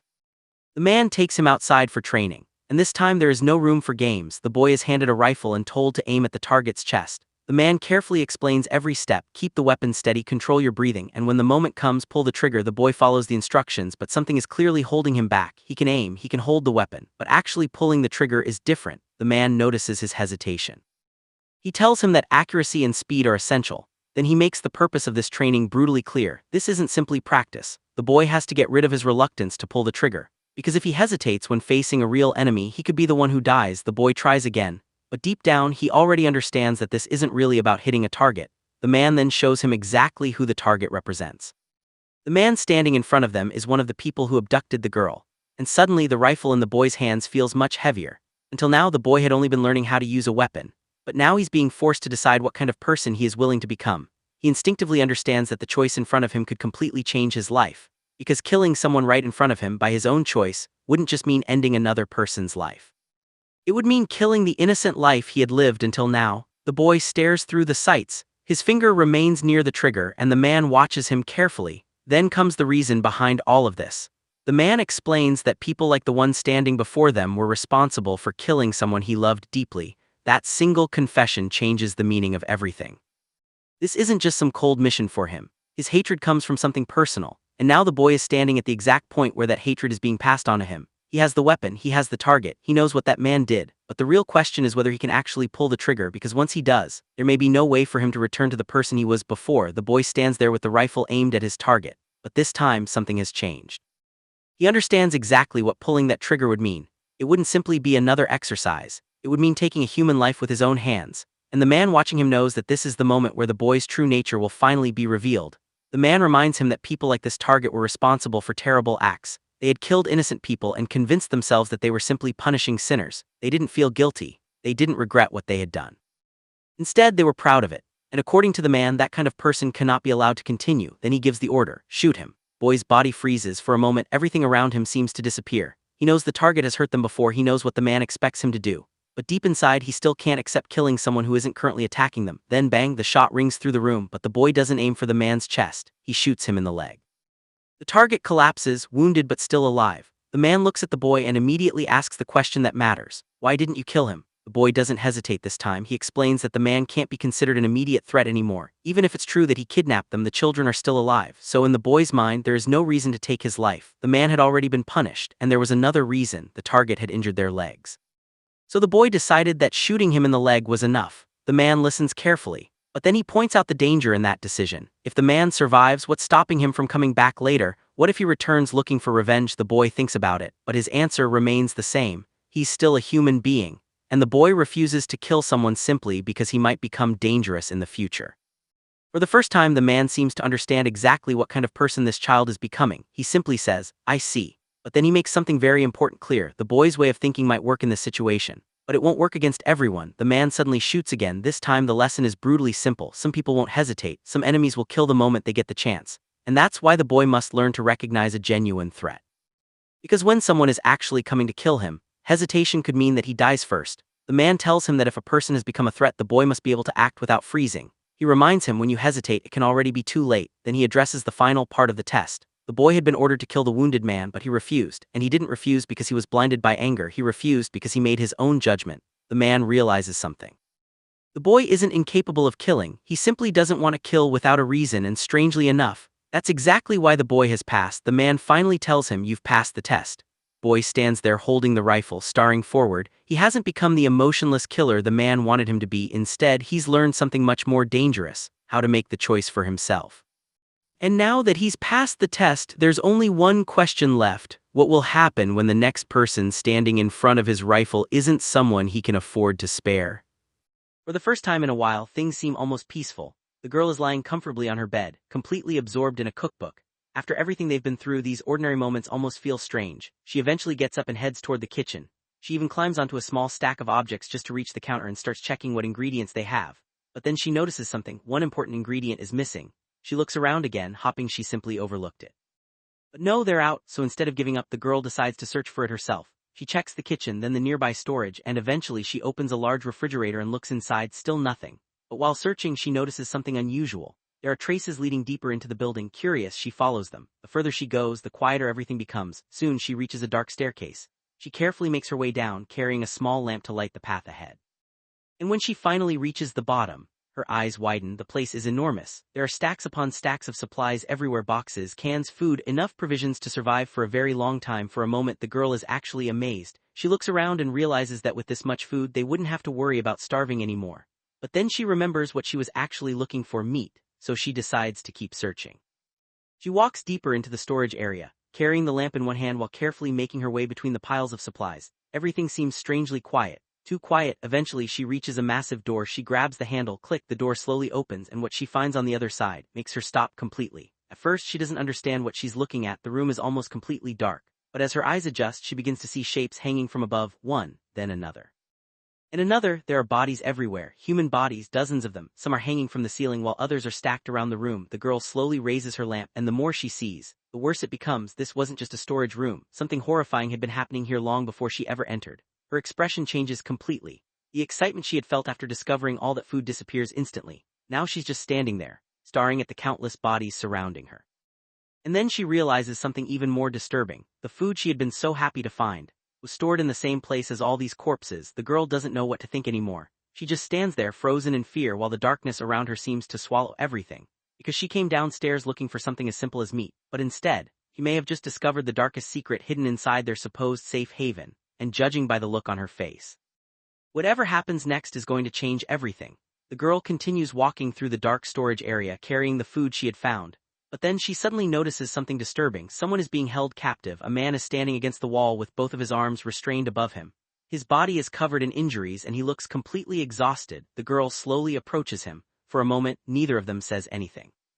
Then the man finally opens his eyes and asks, "Who are you?" The girl explains that she only came here looking for some meat, but the man has another question. "Are you his daughter?" She quickly denies it. She has no connection to the person he is talking about. She simply came here because she needed food. But now that she has found him, she can't just walk away. The man looks at her desperately, then he asks her for help. "Then, little girl, free me from this." The girl hesitates.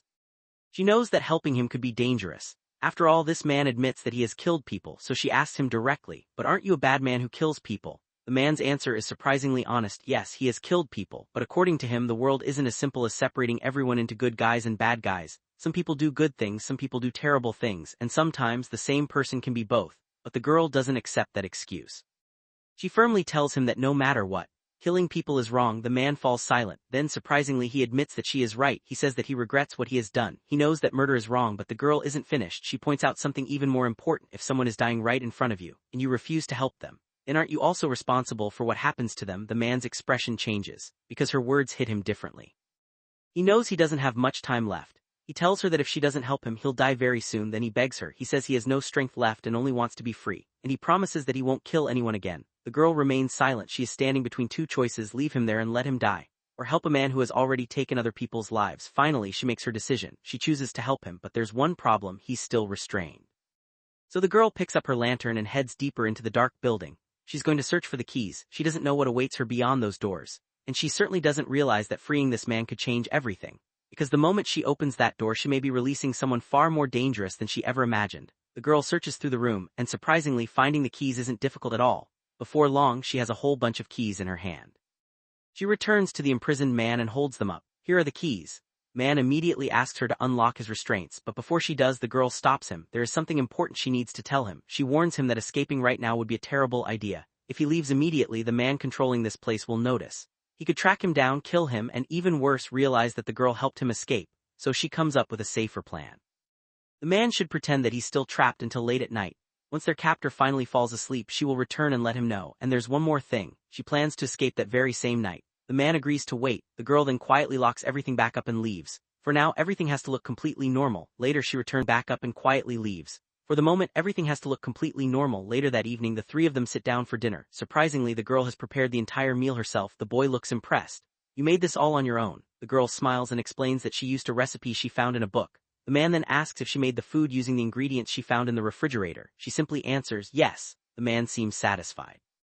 He tells her that she did a fairly good job, but cooking alone is dangerous, so next time she should wait for him. The girl agrees. The boy also enjoys the food and happily tells her that it tastes delicious. For a brief moment, the three of them almost look like an ordinary family having dinner together, but the peaceful atmosphere is hiding a dangerous secret.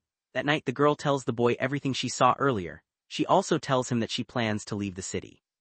The boy understands that this may be their only chance to escape. The girl tells him they need to wait until the man finally goes to bed. The boy is already exhausted, but he refuses to give up. "I'll try to stay awake." The two children wait quietly. Minutes pass, then more time goes by. Finally, the man goes to bed very late at night. The house becomes completely silent. This is their chance. The boy and the girl carefully get up. They hold hands as they move through the darkness. The boy carries the rifle while the girl carries the lantern. They quietly make their way toward the storage area where the imprisoned man was being held. Their hearts are pounding. They reach the door. The boy looks at the girl. "This the place," she confirms it. The door slowly opens, creak. But when they look inside, there is nobody there. The room is completely empty. The prisoner has disappeared. The boy raises the lantern and searches the darkness, but there is no sign of him anywhere. The two children stand there in confusion. They had planned everything around rescuing that man, so where did he go? But before they can figure it out, something even more shocking happens. They return to the man, and instead of being surprised, he calmly asks them, "So you let them go?" The children freeze. They realize that the man already knows exactly what they have done. The girl finally admits it. "I let them go." Instead of getting angry, the man simply responds, "All right, good job." The children are stunned. Then he gives them the most disturbing revelation yet. "Worry, this was my plan all along." With those words, it becomes clear that their escape may have been part of something much bigger. The man already knew they would try to leave. He may have even been waiting for this exact moment. Then he calmly adds, "Yes, it's today." Suddenly, the children realize that whatever is about to happen next has been planned long before they ever knew about it. The man looks at the two children and calmly tells them to take whatever they need and leave the place and head toward the exit. The man simply watches them go.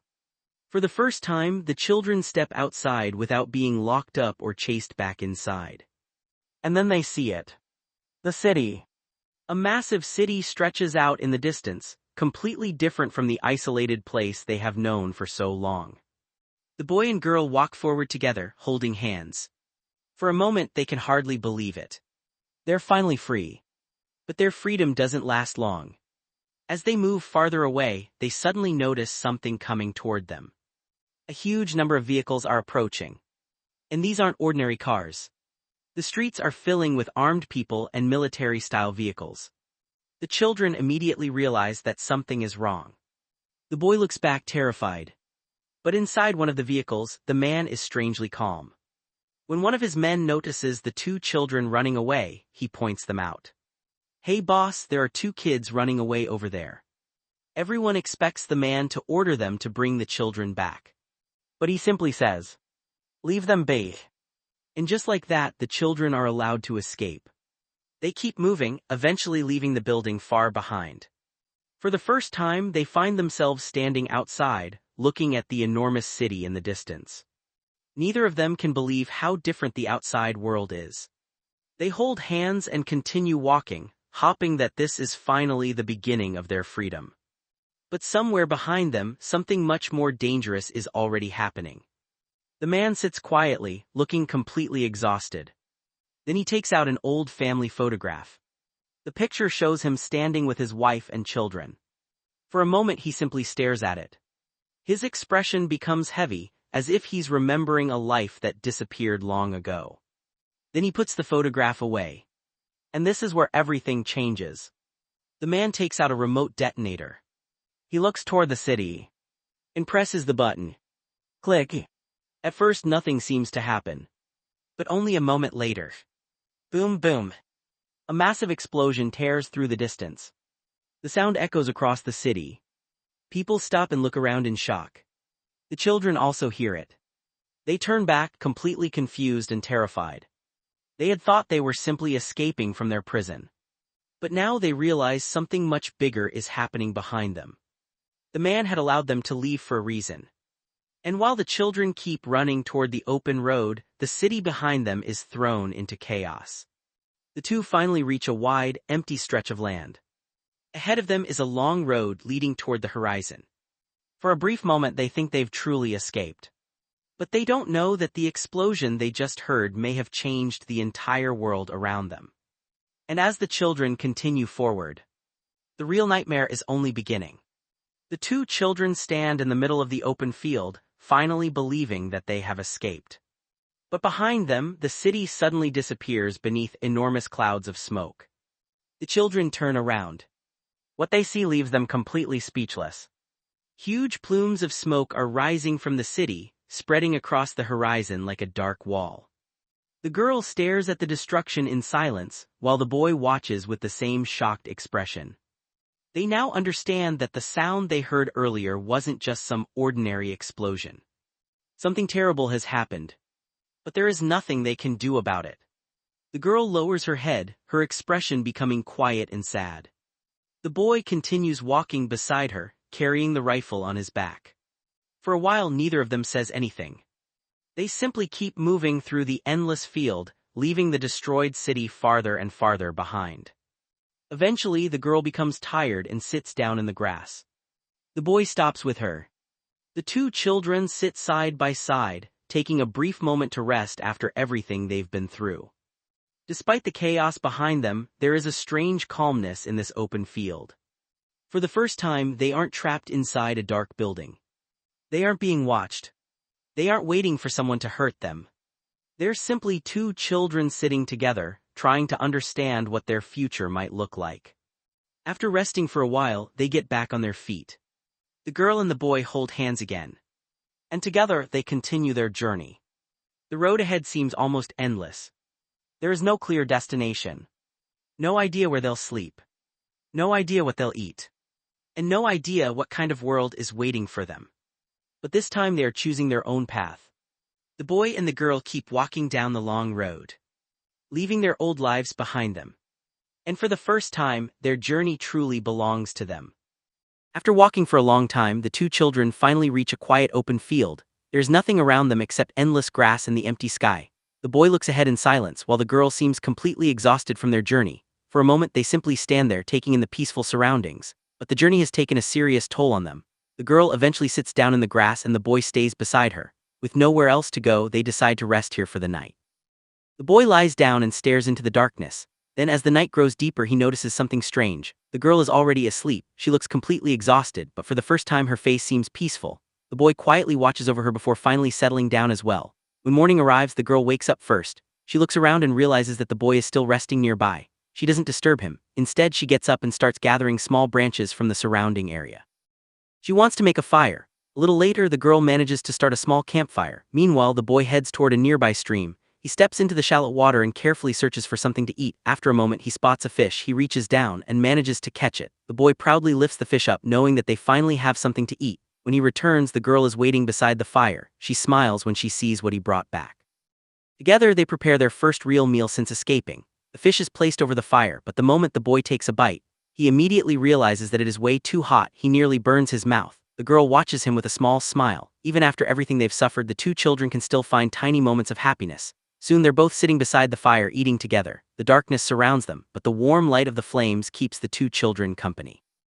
For once there are no chains, no locked doors, no one watching them, just the two of them sharing a simple meal under the night sky.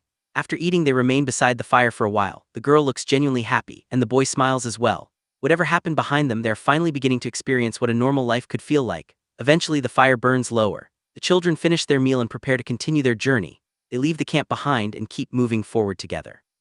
The road ahead is still long, but now they have something they never had before: freedom. After leaving the city behind, the two children continue their journey together. As they travel through the forest, they slowly learn how to survive in this unfamiliar world. The girl discovers some berries growing on a tree and carefully picks them. The two children then examine their dirty hands, realizing just how much their journey has changed them. But instead of worrying about it, they simply look at each other and smile. For the first time, their expressions aren't filled with fear, they're actually enjoying their freedom. A little later, they come across a turtle moving slowly along the road. The children stop and sit beside it, quietly watching the creature make its way forward. It's such a simple thing. But for children who spent so long trapped away from the outside world, even moments like this feel special. Then the boy finds a small piece of wood. He takes a bite from it and proudly announces that he's a rhinoceros.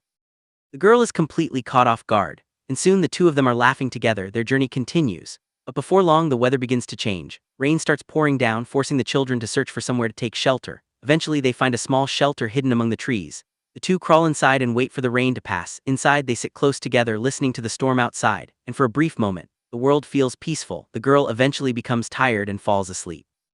The boy remains beside her, quietly watching over her. But when the night passes, something is clearly wrong. The boy has become extremely weak. His face is covered in sweat and he can barely move. The girl immediately notices that he's sick. She stays beside him and tries to take care of him, even though she's still only a child herself.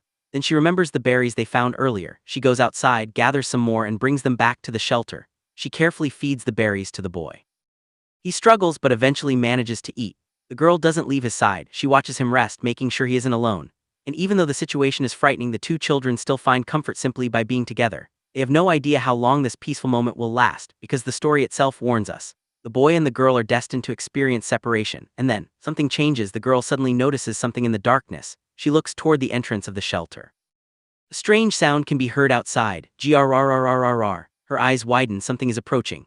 The girl immediately becomes alert and reaches for the rifle lying beside them. Outside, a huge wolf-like creature emerges from the darkness. Its eyes are fixed on the children. The boy is still too weak to defend himself, so the girl stays in front of him, gripping the rifle tightly. The creature moves closer. The atmosphere becomes terrifyingly quiet. Then suddenly, grrrrrrrr, the beast attacks. The girl reacts instantly, raising the rifle as the creature lunges toward them, and now with the sick boy unable to fight, everything depends on her. Will she be able to protect them both? But the danger doesn't end after the attack. That night the storm becomes even worse. Lightning tears across the sky while heavy rain surrounds the small shelter. Inside, the girl stays beside the boy, but now, the boy is getting much worse. He starts coughing badly. Cough, cough.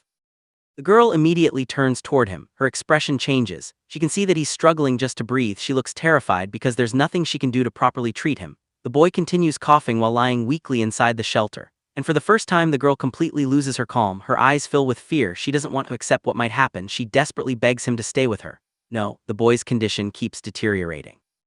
The girl tries to stay strong, yet tears begin running down her face. She refuses to believe that the boy could actually leave her alone. Then the story shows just how desperate the situation has become. Outside, through the rain and darkness, help seems to be approaching. A vehicle can be seen in the distance, but instead of making the girl feel relieved, it makes the situation even more heartbreaking. She knows that if the boy is taken away, they may not remain together, and now her worst fear is becoming real. She clings to him and desperately begs him not to leave her. "You can't die on me now. Don't leave me alone." Her voice is filled with fear and desperation. For these two children, being together was the one thing that made this terrifying journey bearable. But now, even that small piece of happiness is being threatened. The girl looks at him with tears in her eyes, refusing to let go, and somewhere outside the vehicle waits. The storm keeps raging. The distance between the two children and the outside world is about to disappear, but the distance between the boy and the girl may be about to become permanent. Meanwhile, the story suddenly takes us back to the girl's past. She's sitting inside a school bus with her father. Around them are several other survivors. Some are sitting quietly while others are trying to stay calm despite everything that has happened. The girl looks outside the window and asks her father, "Daddy, where are we headed?" Her father looks at her for a moment, but even he doesn't really know the answer. He simply tells her that he isn't sure. Still, the girl remains hopeful. She looks outside and says, "I hope it's a nice place. Don't you agree?" Her father smiles and gently places his hand on her head, then he tells her that he doesn't care where they go, as long as he's with his little princess. The girl happily agrees, for her having her father beside her is enough, but this peaceful moment is interrupted when the bus suddenly screeches to a stop. The girl looks outside in confusion, and then the scene becomes much darker. From above we see the school bus moving down a road surrounded by destruction. Bodies are scattered across the road. The world outside has become almost unrecognizable. The girl looks at the aftermath and asks her father, "Daddy, are they all dead?" Her father quietly answers that sadly everyone dies someday. The girl's innocent mind immediately focuses on the one person she cannot imagine losing. She asks, "Will you die someday too?" Her father admits that yes, one day he will die too. The girl refuses to accept it. She hugs him tightly and cries, "No, you can't." Her father comforts her and promises that he won't die until she grows up. The other survivors quietly listen, some look away, others remain silent, because deep down everyone knows that promises like this are becoming harder and harder to keep. Then the story cuts back to the journey. The bus continues traveling through the devastated world. Eventually, they reach a small settlement. The survivors search the area for supplies, but one of them confirms that everything useful has already been taken. The girl runs toward her father, still unaware of just how serious their situation has become. Then her father speaks privately with another survivor. He reveals that he managed to listen to the radio. And the news is horrifying. Most cities have already been destroyed. The government has lost its power. There may not even be a safe place left for them to go.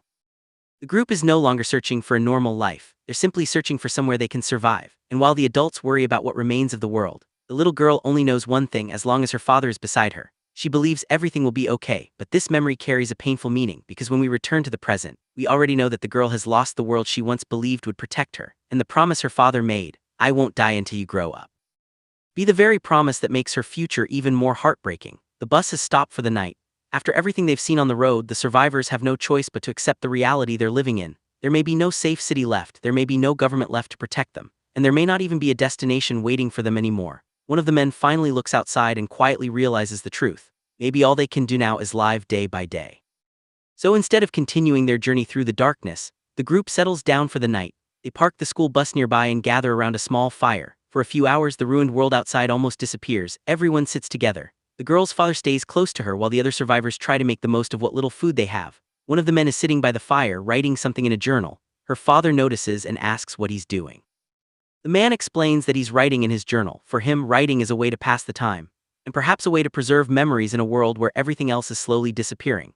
But while everyone is trying to enjoy this brief moment of peace, something else catches their attention. The old man begins coughing. At first, it's only a few coughs, but his condition seems to be getting worse. The girl looks at him with concern. Someone asks if he's okay. The old man simply smiles and insists that he's fine, but nobody looks completely convinced, because in a world without proper hospitals, medicine, or any real support system, even a simple illness can become deadly. And this makes the group realize just how fragile their situation really is. Later, the survivors begin discussing their future. The question is simple: how long can they actually survive like this? They don't have an endless supply of food, they don't have unlimited fuel, and the remaining supplies won't last forever. One of the men explains that they only have enough food for about 4 days. After that, they'll have to keep searching for food and gasoline. Another survivor tries to reassure everyone. He tells them not to worry too much, they'll find a way. For the moment, that is the only thing they can do: keep moving, keep searching, keep believing that tomorrow might be better. The group continues eating around the fire. The meal is simple, but everyone seems surprisingly happy. Someone praises the food.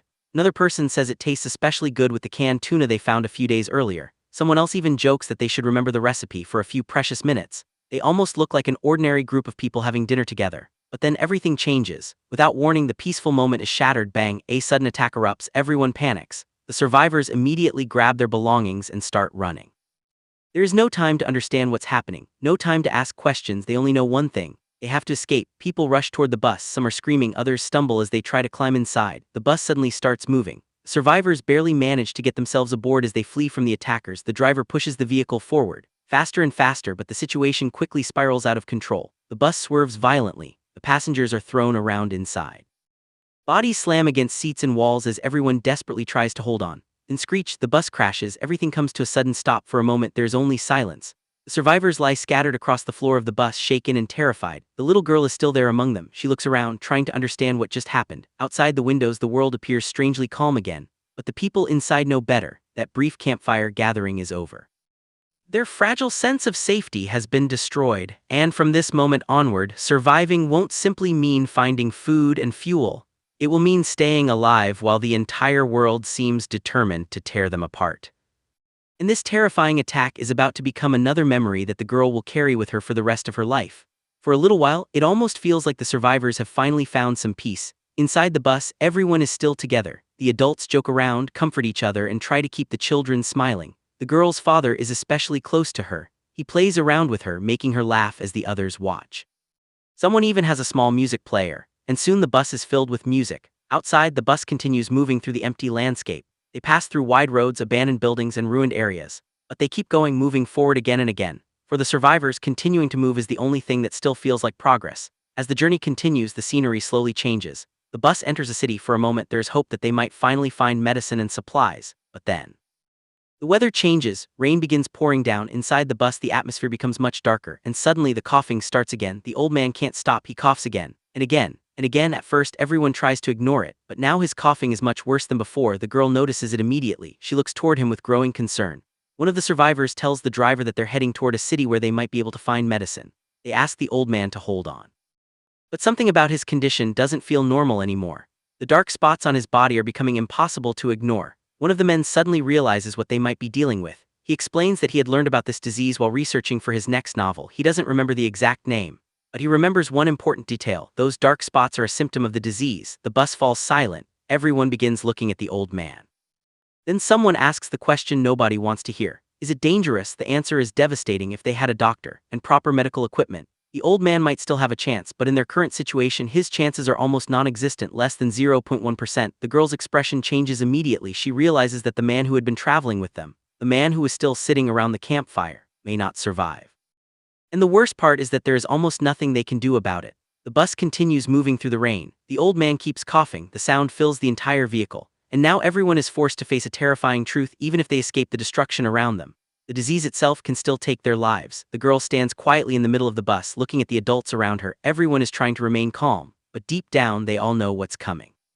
And while the survivors desperately search for a city that might still have medicine, the old man's condition continues getting worse. The journey that once felt like a chance to survive is slowly turning into a race against time, because they may finally have found a place where medicine exists, but they might already be too late.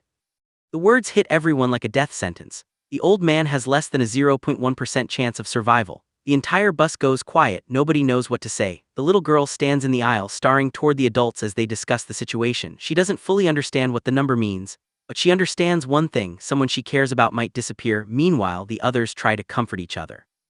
One man holds his wife close while she cries, and another quietly watches from his seat. But the mood inside the bus has completely changed. The journey is no longer just about finding food and fuel. Now they're desperately searching for medicine, and every passing minute could make the difference between life and death. Outside, the rain keeps falling. The bus continues through the empty landscape. Then suddenly, the old man gets off the bus. The girl looks toward the window. She sees him standing alone in the rain.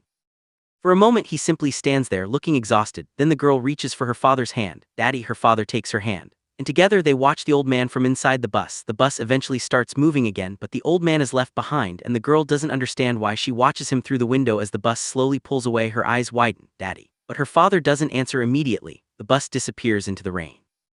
And the old man becomes smaller and smaller in the distance, until he is completely gone. The girl can only stare. She doesn't know it yet, but this moment is one of the painful memories that will stay with her. The survivors continue their journey through the rain, through empty roads, and through a world that seems to have forgotten them. But eventually the bus stops again, and when the passengers look around, the old man is no longer with them. For the people still inside the bus, life has to continue. Even when someone is left behind, even when nobody is ready to accept it, the bus starts moving once again, and the rain becomes heavier. Inside, the little girl keeps holding her father's hand. She looks toward him as if she needs reassurance that he will still be there tomorrow. But nobody can promise that anymore, because in this new world, even the people you love can disappear without warning. The next time we see the survivors, the situation will be even worse, and this time they won't be dealing with just one dying man. Something much more dangerous is already spreading among them. The rain continues to pour heavily. Just moments ago, the old man was still with the others, but now he has already gotten off the bus. He stands alone on the road as the bus moves farther and farther away. His steps are weak. The rain soaks his entire body, but his condition isn't getting worse simply because of the weather. He keeps coughing violently, struggling to catch his breath, and every few steps he has to steady himself. But now he's completely alone. The bus has already left him behind. Meanwhile, inside the bus, the atmosphere has completely changed. Everyone sits quietly, staring at one another. Some look worried, while others are visibly frightened. Because after seeing the old man's condition, one question is now running through everyone's mind. What exactly is wrong with him? Then the dark-skinned man explains that he had learned about the disease while researching for his next novel. He can't remember the disease's name, but he remembers one important detail. The dark spots appearing on the old man's body are one of its symptoms. Hearing this makes everyone even more nervous. One of them asks the question that nobody wants to hear. If it's an infectious disease, doesn't that mean some of us should already be infected? And the answer is terrifying, yes. There's a good chance that most of them have already caught the disease. Suddenly the entire bus falls silent. Everyone starts looking at the people around them differently. Because if the disease really is contagious, nobody knows who has already been infected. Some people try to comfort each other while others sit quietly, lost in their own thoughts. And for the little girl, none of this makes much sense. She simply sits beside her father, watching the adults around her. She doesn't fully understand why everyone is so afraid, but looking at her father's expression, it's obvious that even he is struggling to remain calm. Eventually, the bus stops again. The survivors get out and gather whatever supplies they can find. Some carry food and other necessities while the others prepare themselves for the journey ahead. The rain eventually begins to fade and the bus moves forward once again. But far behind them, the old man remains alone on the road. The bus is gone, and one seat inside it is now empty. Nobody says anything, because everyone knows they made a difficult choice by leaving him behind. But now, a much more terrifying question remains. Did they really escape the disease by leaving that old man behind, or has the disease already spread among them? And is someone inside that bus the next person who will collapse? The question hangs in the air as the bus continues moving through the darkness. One of the passengers quietly asks, "How long do you think we have?" For a moment, nobody answers. The dark-skinned man lies back, staring into the darkness, and his thoughts slowly drift away from the present. He starts remembering the person he used to be. When he was young, he never thought that the meaning of life could be something unimportant. Back then, life simply happened. There were people around him. There were dreams to chase, things to experience, and countless ordinary moments that seemed completely normal. But now, after everything that has happened, he isn't so sure anymore. He looks around at the people sleeping inside the bus. Some are lying across the seats. Others are simply trying to rest, while the vehicle carries them deeper into an uncertain future. And suddenly a painful thought crosses his mind. Now I don't think I understand it at all. The bus continues forward through the empty road. Outside there is nothing but darkness. Inside everyone is trapped with their own thoughts, and the question becomes even heavier. Will they really keep living like this day after day until one of them eventually dies? The road ahead stretches endlessly into the darkness. No destination, no certainty. Just another day of moving forward. Then another thought comes to him. Birth, life, death, three things every human being experiences, yet somehow he still doesn't understand any of them. The bus continues through the night. One passenger sleeps, another stares into the darkness, someone else simply lies there, exhausted, and everyone seems to be asking the same question in their own way: where are we going? But this time, the question isn't really about the destination of the bus, it's about life itself. Where are they going? What are they living for? And how much time do they actually have left? As the bus moves forward, the dark-skinned man suddenly looks outside. His expression changes. He sees the empty landscape passing by the window, and something from his past begins to surface. He remembers his childhood, his family, the life he had before everything became so complicated. He remembers that his parents were somewhat strict, but they were also kind and tender-hearted. He was the eldest son in his family. They weren't rich, they weren't poor either. They simply lived an ordinary life. And back then he never realized how valuable those ordinary days really were. He had become a novelist. To him, writing was something incredible. He loved being able to put his experiences, thoughts, and imagination into words. For him, creating stories wasn't just a job. It was a way of understanding the world around him. He even had a pet dog named Gene. Gene wasn't just a pet, he was his best friend, but one day something terrible happened. His nephew fed Gene chocolate without understanding the consequences, and Gene died. It was a simple mistake. But for him it became a painful memory that never completely disappeared. Then he remembers another part of his old life. He loved riding his bicycle. He remembers waking up every morning and hearing the elderly couple next door arguing. They seemed to fight almost every single day. And yet somehow they had remained together for years. He used to wonder how two people could spend so much of their lives together while constantly arguing. When he suffered from writer's block, he would drink coffee even though he already knew it wouldn't magically solve anything. And then there were the days when his creativity finally returned. Those were the days when he felt completely satisfied. After spending hours writing, he could finally lie down in bed with the feeling that he had accomplished something meaningful. Back then, these little moments seemed ordinary. He never imagined that one day he would look back at them and realize just how precious they were. But now, sitting inside a bus that is carrying a group of people through an uncertain world, those memories feel completely different, because when death is constantly hanging over your head, even the smallest moments of an ordinary life suddenly become priceless. And perhaps that's why he keeps asking himself the same question. If life can disappear so easily, then what exactly makes it worth living? And the answer he's searching for may be hidden somewhere in the memories he once took for granted. At this point, the memories become too painful for him to hold back. He breaks down in tears, staring ahead as one question keeps repeating in his mind. All of that gone now. Everything he once considered normal, his family, his home, his dog, his writing, those simple days, now feels like something from another lifetime. The bus keeps moving through the empty landscape, and the thought becomes even darker from dust to dust. No matter how much people love, dream, struggle, or try to survive, Eventually everything returns to the same place. The man is left standing alone in the field as the bus disappears into the distance. Inside the bus, the others remain silent. The woman with glasses looks toward the sky while the little girl stands beside her, staring through the window. Neither of them says anything, but the sadness on their faces says enough. They have all lost something. And perhaps the worst part is that they don't even know what they're going to lose next. Meanwhile, the journey continues. The passengers eventually arrive at an isolated farmhouse. The bus stops and everyone begins looking around. Something feels wrong. The place is completely silent. The group carefully enters the building, hoping they might find food, supplies, or anything that could help them survive. But what they discover is far worse. Inside, they find bodies. People who were once alive are now lying motionless on the floor. The sight immediately changes the mood. Nobody needs an explanation. This place is dangerous. And whatever happened here could happen to them too. One of the men looks around and says that they should search the house and see if there's anything useful.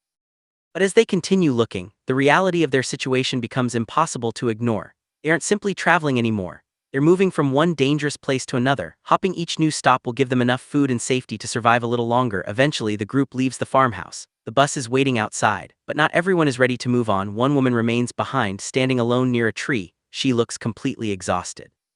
She watches the others prepare to leave, tears still visible in her eyes. Then someone tells her, "It's time for us to go now." She doesn't immediately move. For a moment, she simply stands there looking into the distance. Then the bus pulls away. The field becomes empty again. The bus gets smaller and smaller until it disappears from sight. And once again, they're moving forward without knowing where this road will lead them. Later that night, the group stops and tries to make something warm to eat. A small pot is placed over a fire. For a few moments, it almost looks like a normal camping trip. Everyone sits together in the darkness, sharing what little food they have. But even this simple meal brings another painful question. One of the women looks at the food and asks, "If I eat that, then what will happen next time? Will anything change?" And that's the real problem. Eating means surviving for another day. But surviving doesn't guarantee that tomorrow will be better. So the question becomes much bigger than food. If they eat today, survive the night, and avoid getting sick, what happens after that? What if they manage to avoid being killed? What if they finally reach somewhere peaceful? Will all this suffering finally come to an end? Will there actually be happy days waiting for them? The woman sits quietly with the bowl in her hands, tears running down her face. Because at this point, survival itself no longer feels like an answer. They aren't just asking how to stay alive. They're asking whether staying alive is enough. And as the fire burns in the darkness, nobody has an answer. All they can do is keep moving forward, hoping that somewhere beyond this endless road, there is still a reason to live. Looking back on everything they've been through, one of them finally realizes that they were making a terrible mistake. They had been telling themselves that if they could just survive these painful experiences, happiness would eventually return. But now, that belief is starting to collapse. Even if they somehow find happiness again, it won't last forever. Sooner or later, it will disappear, and when death is standing right in front of you, what meaning does happiness even have? The man beside her understands the same cruel truth. Simply accepting that death is inevitable doesn't automatically make someone live a more meaningful life. Because no matter how meaningful a person's life becomes, one day that life will still come to an end. And for the woman with glasses, this realization has gone even deeper. She admits that the very core of her existence has already disappeared. So in her mind, what difference does it make whether she lives meaningfully or meaninglessly? There is nowhere in this world where anyone can truly hide. They are all like people being carried away by the waves of a cold, endless sea, desperately waiting for the moment when they finally disappear. The bus continues traveling through the quiet countryside. Inside, the woman sits silently, lost in her thoughts. Her expression is completely empty, and even the scenery outside seems distant from her. At some point, she leaves her glasses behind. The bus keeps moving, carrying the others farther away. While she is no longer with them, soon the group reaches a dark forest. They begin walking between the enormous trees, searching for her, and eventually they find her. She is sitting motionless at the base of a tree, completely alone. For a moment, nobody knows what to say. Then they notice the horrifying truth. She has a knife wound. The group freezes. The realization hits them all at once. She has taken her own life. The others can only stare in shock and grief. The forest that had been silent just moments ago now feels unbearably heavy. Nobody can save her anymore. And as the group looks back toward the path they came from, there is nothing left except the trees, the empty road, and the unbearable silence. The journey continues, but now one more person has been left behind. And the question that haunted them from the beginning becomes even more frightening. If surviving means watching everyone disappear one by one, then what exactly are they surviving for? The bus continues moving through the empty countryside. There is almost nothing around them anymore. Just a long road, endless fields, and a sky that feels strangely lifeless. A simple line appears over the road. The end is near. The bus, the blonde couple, sits close together. They don't say much. The man looks exhausted, while the woman holds their newborn baby tightly against her chest. But outside the window, something disturbing catches their attention. A dead body is lying in the grass beside the road. Several crows are gathered around it, picking at the remains. Nobody needs to explain what they're looking at. death has become a normal part of their journey. Inside the bus, the mustached man stares ahead in silence. His expression says everything. He knows that the situation is getting worse, but there is nothing he can do except keep moving. Meanwhile, the blonde woman looks down at her sleeping baby. The child is completely unaware of what is happening around them. For a moment, the baby almost represents a normal life, the kind of life these people once had, but that feeling doesn't last. The woman looks exhausted and frightened. Her husband notices and gently puts his arm around her. It's okay, everything will be fine. But she can barely believe those words anymore. She looks at him with tired eyes and quietly admits, I'm scared. Then she says it again, I'm scared. Her fear isn't only about what might happen today, she's afraid of what comes next. The bus continues moving through the empty landscape. The survivors watch the world outside in silence as the road stretches endlessly ahead. Eventually they stop and the group gets out. For a moment everyone stands together beside the bus. Nobody knows exactly where they are going. They simply know that they have to keep moving. The bus eventually starts again. It passes through another empty stretch of land with the survivors still trapped inside, carrying whatever little hope they have left. The journey continues. Then the story shifts back to the blonde couple. The man looks at his wife and their newborn child. Despite everything happening around them, they are still together. He holds her hand, she holds the baby. For a brief moment, it almost looks like a normal family traveling somewhere together. But that illusion is shattered by the next sequence. The man notices something, his expression changes. The atmosphere inside the bus suddenly becomes tense. We see a heavily bandaged hand. Then the camera cuts to the blonde man. He looks worried. The dark-skinned man also notices that something is wrong. Nobody speaks. The bus suddenly screeches as it moves along the road. Everyone looks toward the source of the disturbance. And then, silence, the bus keeps moving. But now the passengers are watching each other instead of the road. Something has changed inside that bus. The next moment makes that clear. A knife appears in someone's hand. It's held dangerously close to another passenger. The blonde man immediately realizes that the situation could turn deadly. His expression becomes serious. And without wasting another second, he gives the driver a command. Keep driving now. The driver doesn't need to ask why. The bus has to keep moving. Because whatever is happening inside this group, stopping now could be far more dangerous than continuing forward. And as the bus disappears down the empty road, one thing becomes painfully clear. The danger isn't only waiting outside anymore. It may already be sitting inside the bus with them.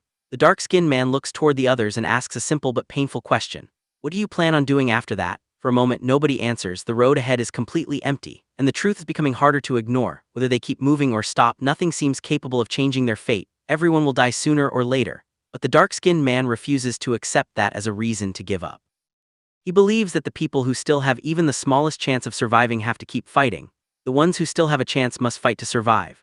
That's how he believes it should be, but the blonde man is desperate. His wife is sick, yet he still believes there has to be a chance for her. He cries out that his wife still has a chance. The blonde woman then tries to give him something to hold on to. She points out that there is a city only a few kilometers away. If they can reach it, maybe they can find a doctor. Maybe there is medicine that can actually treat the disease, or maybe, just maybe, the novelist who explained the disease to them was wrong from the beginning. For the first time in a while, the possibility of hope enters the conversation. The blonde man quietly agrees. Yes, maybe you are right. Even admits that he genuinely wishes it were true, but the dark-skinned man isn't convinced. He says that if there is even one person who hasn't caught the disease, then they have to do everything they can to keep that person alive. The little girl sits nearby, listening to everything. The man's words become even more serious. That's the only way we will ever be remembered by this world. Then he admits something frightening. That small feeling of hope is disappearing. That inkling of hope is diminishing as we speak. That's when the blonde man finally snaps. He doesn't care about being remembered. He doesn't care what the world thinks of them. All he cares about is his dying loved one. He shouts that none of that matters when someone you love is dying. The woman desperately tries to calm him down. Stop it, but the blonde man refuses. I won't stop. She begins crying. Her voice becomes weaker as she begs him again. Please stop. The tension has already reached its breaking point. A knife is still in his hand. The man finally turns away, overwhelmed by everything that has happened. He covers his face and breaks down in tears. For a moment, the entire bus falls silent. Then we see the baby. The newborn is still peacefully sleeping, completely unaware of the fear surrounding the adults.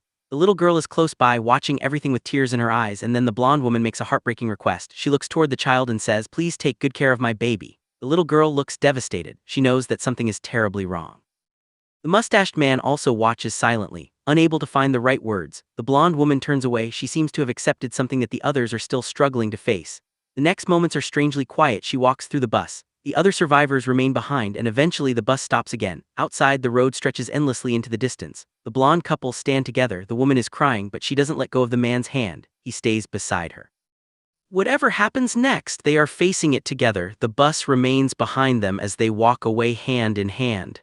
And for a brief moment, they are no longer thinking about the disease, survival, or the end. They're simply two people walking forward together. Even though neither of them knows what awaits them at the end of the road, The little girl sits quietly inside the bus, holding the newborn baby in her arms. The baby is still peaceful, completely unaware of everything happening around them. Nearby, the dark-skinned man remains behind the wheel, focused on the road ahead.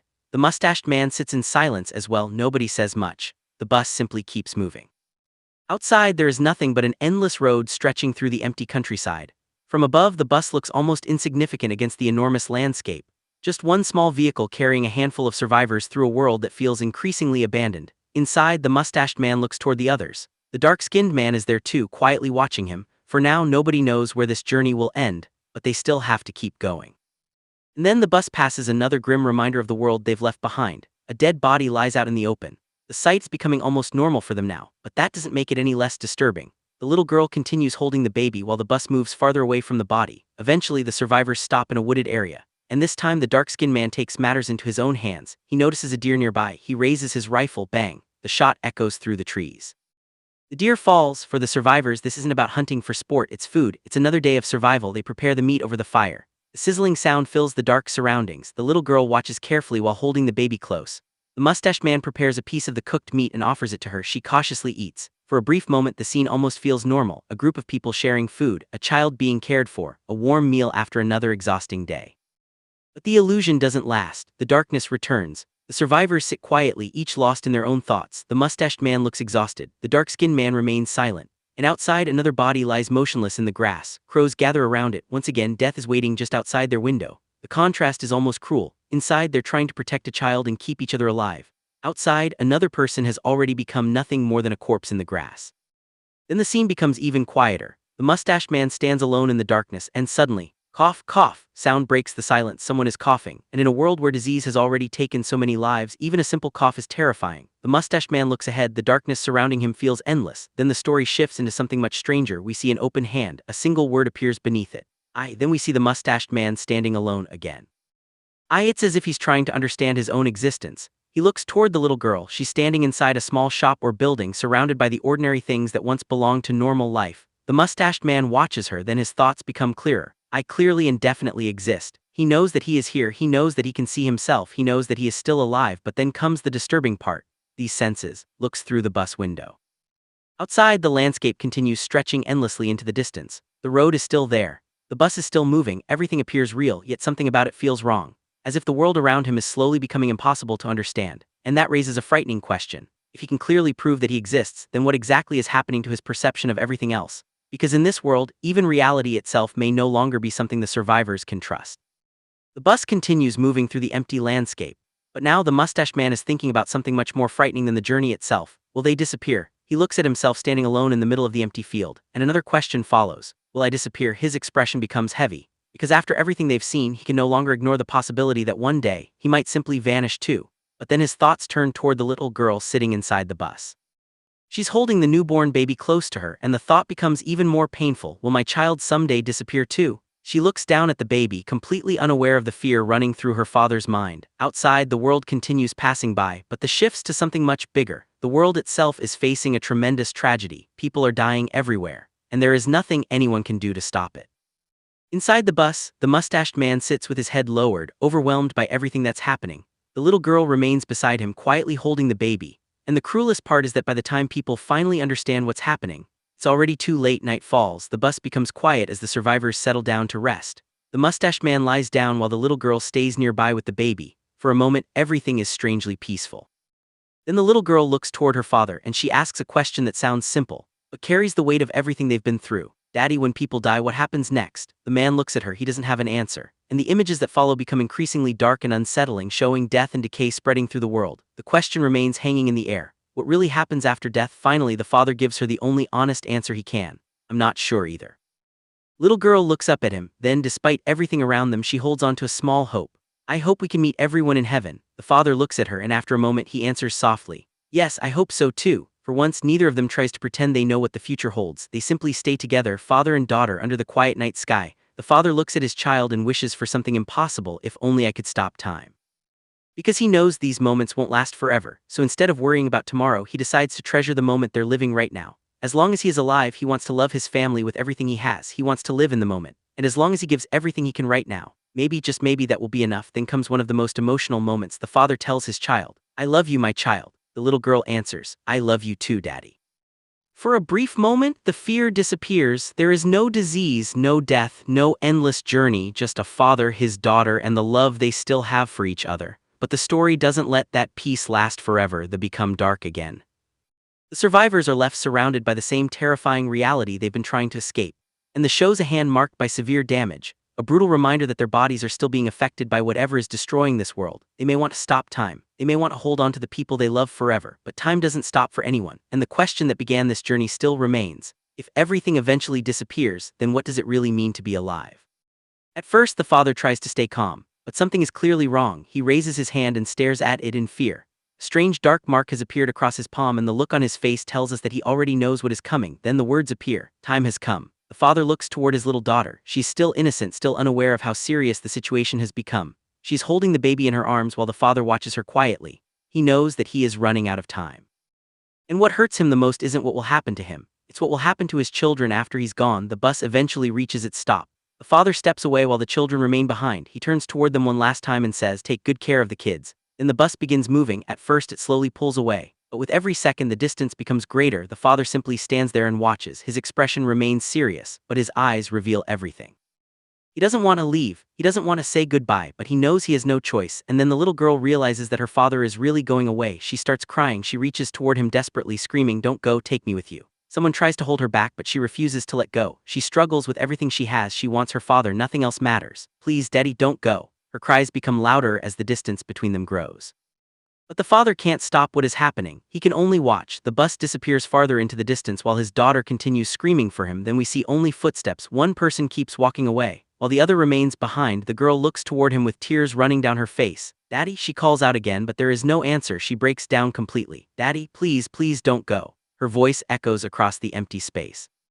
And for the first time, we see the father's emotions completely break through. Tears stream down his face. He looks devastated, because even though he was the one who walked away, he never wanted to leave his daughter. He simply had no other choice. The distance between them becomes enormous. Two tiny figures stand on opposite sides of a vast field, staring at each other from far away, and suddenly, the story becomes much bigger than just this one family, because the truth is, everyone eventually reaches an ending. No matter how much we love someone, no matter how badly we want to stay together, there will always come a moment when we have to say goodbye. The father understands this painful truth, but instead of giving in to despair, he chooses to believe, because even if the ending cannot be changed, the moments before that ending still matter. Every second spent with the people we love matters. Every word we say matters. Every moment we choose to stay by their side matters. Maybe that's the real meaning behind this tragedy. We can't stop time. We can't prevent every goodbye, and we can't hold on to the people we love forever, but while they're still beside us, we can love them with everything we have, because one day time will come for all of us, and when that final moment arrives, the only thing left will be the memories of how deeply we loved. The father knows his daughter is terrified, so instead of telling her the painful truth, he gives her something much more important: hope. He looks at her and reminds her that she's grown up now. She has to be strong. Then he brings up something he once taught her: the earth is round. At first, the girl doesn't understand why he's talking about something so simple at a moment like this, but then the father explains, if she stays strong, if she keeps moving forward, then one day she might eventually see him again. It's a beautiful promise, but deep down, both of them know how uncertain the future really is.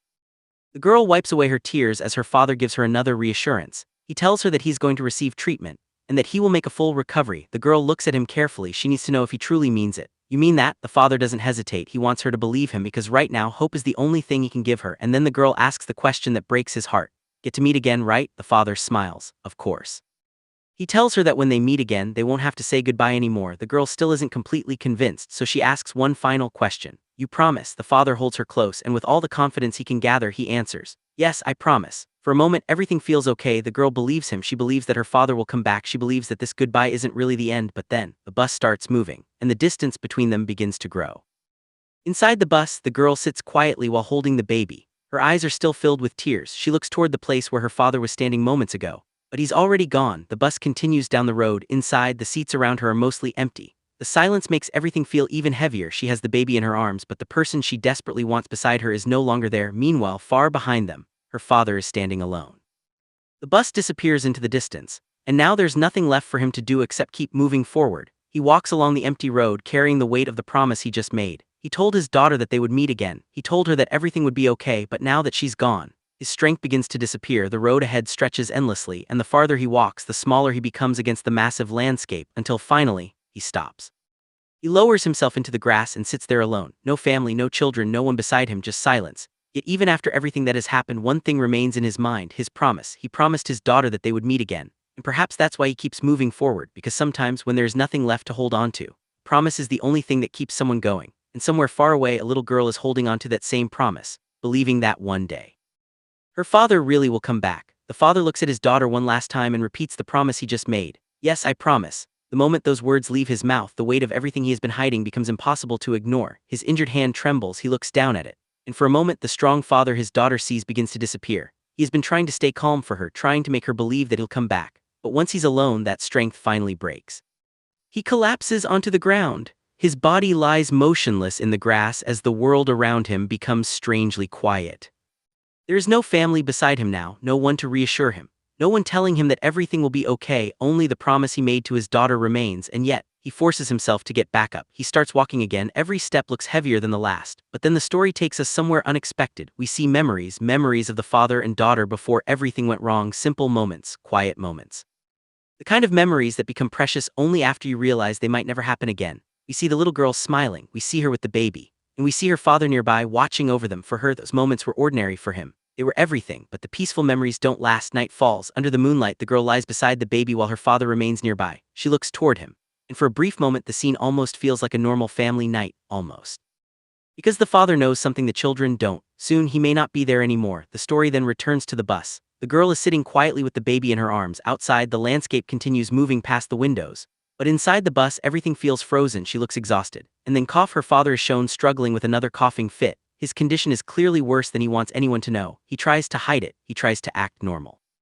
But his body is telling a different story. Then another passenger approaches. The girl looks up. It's the man who has been traveling with them. He notices the child and the baby, and quietly takes his place nearby. The girl continues holding the baby, still carrying the memory of her father in her heart. Then the scene shifts again. The father is outside, away from everyone. His body gives in once more. He collapses onto the ground. The pain is becoming harder to hide. And the girl, almost as if she can sense something is wrong, remembers the promise. You promise? And the answer comes back in her memory. Yes, I promise. That promise is now the only thing connecting them. Then the weather changes. Rain begins pouring down over the road. The bus continues moving through the storm. Inside, the girl sits quietly with the baby. She slowly raises her head above the seat and looks forward. Her eyes are wide. The world outside is blurred by the rain.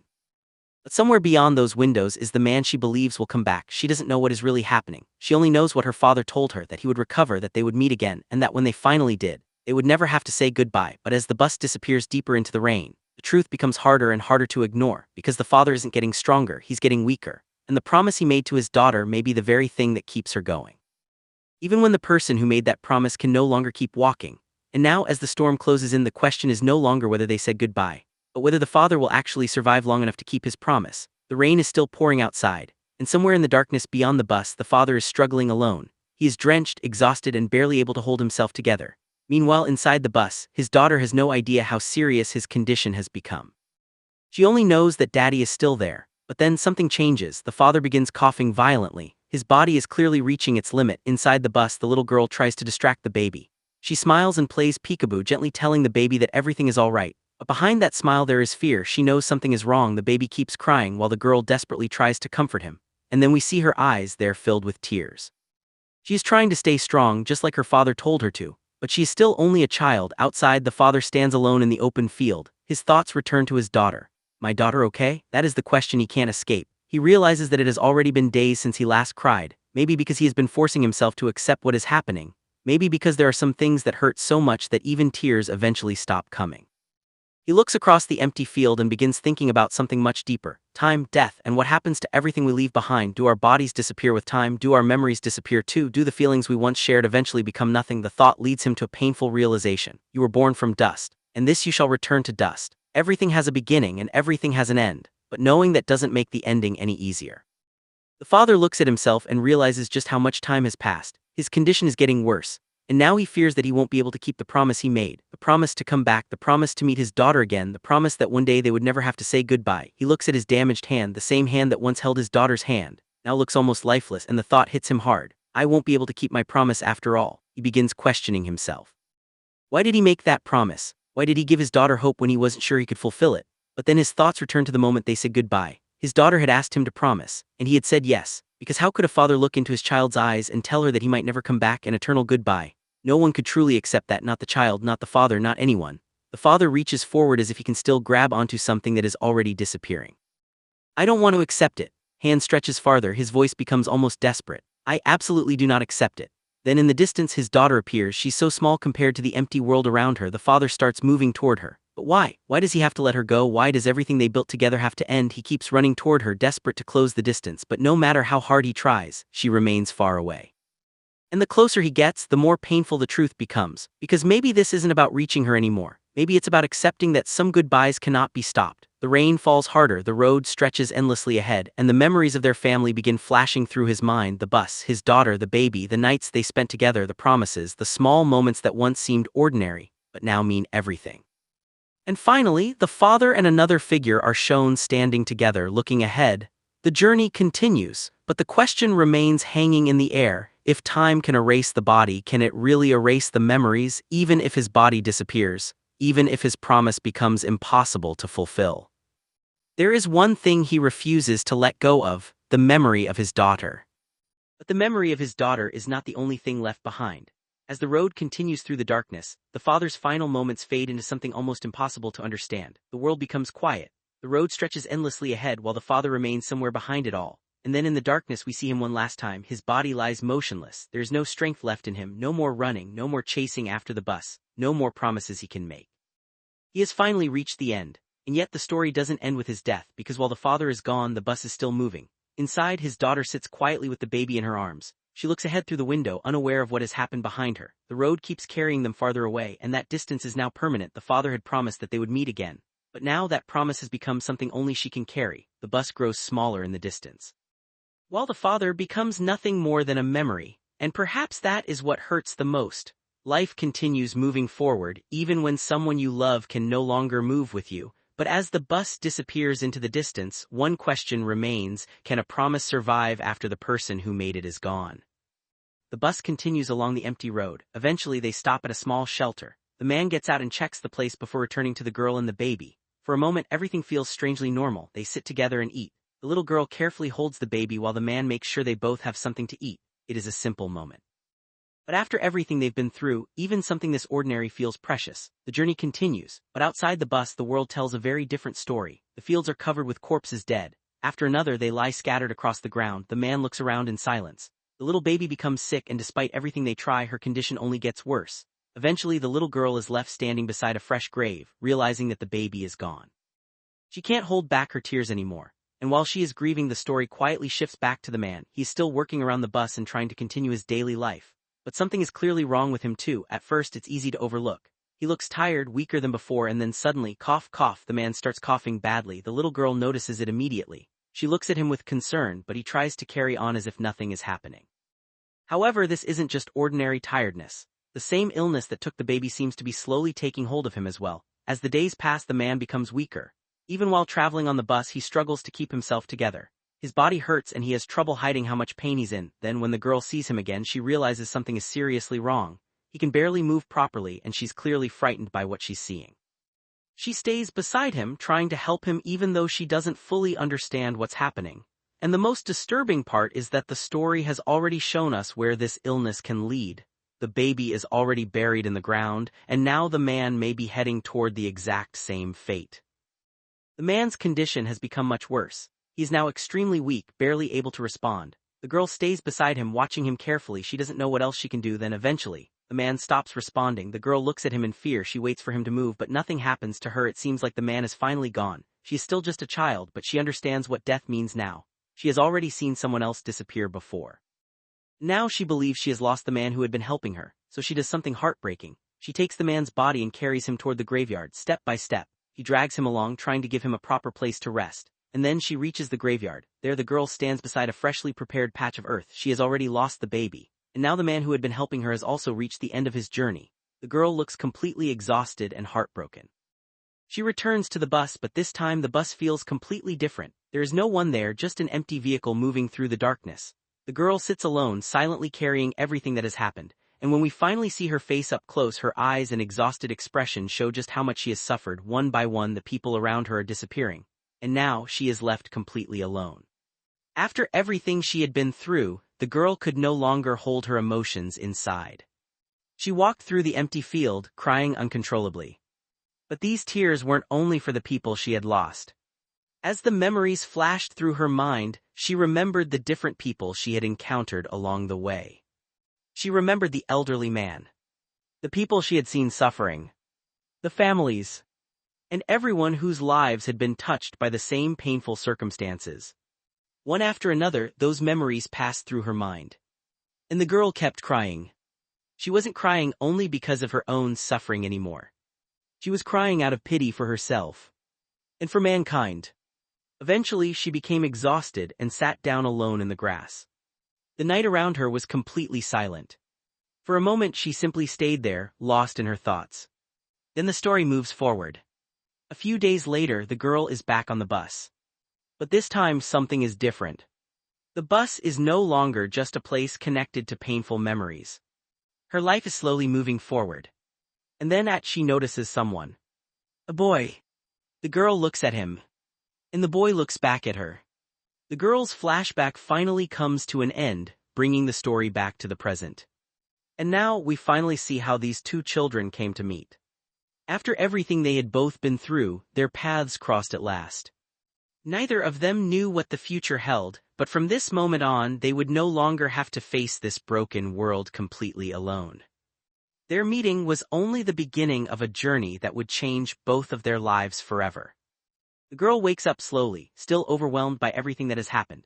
She wipes the tears from her face and looks ahead, trying to understand where she is. Then she hears a familiar voice. The boy is standing nearby, looking at her with concern. Are you awake now? The girl looks at him, and for a moment she doesn't say anything. Her eyes are still filled with tears, but seeing him there gives her a small sense of comfort. The boy tries to cheer her up, but the girl suddenly breaks down again. She starts crying uncontrollably. He doesn't know exactly what to do, so he simply stays beside her. After a while, the two of them begin moving forward together. They hold hands and walk down the long, empty road. For the girl, this journey is different from everything she has experienced before. She has already lost people she cared about, and she is terrified of losing someone again. That's why she holds the boy's hand tightly. She doesn't want to be left alone anymore. And finally, she says what has been weighing on her heart. You can't die and leave me alone, okay? The boy looks at her and quietly replies, okay, I'm sorry. The two continue walking together. For once, the girl isn't walking alone. She has someone beside her, someone she can trust. As they move farther down the road, the atmosphere around them begins to change. The darkness that surrounded her earlier is slowly replaced by brighter memories and happier moments. The girl begins to smile again.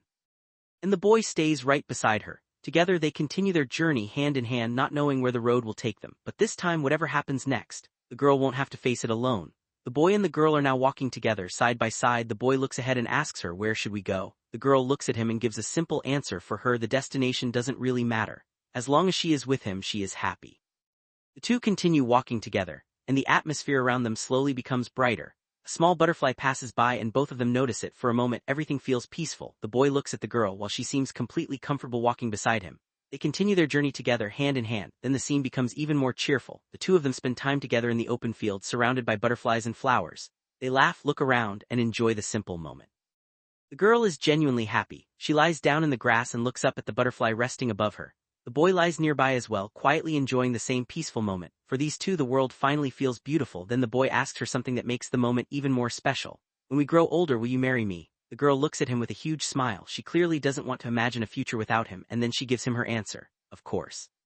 You promise? The boy is caught off guard for a moment, but the girl happily holds his hand. They continue walking together, making a promise to stay by each other's side.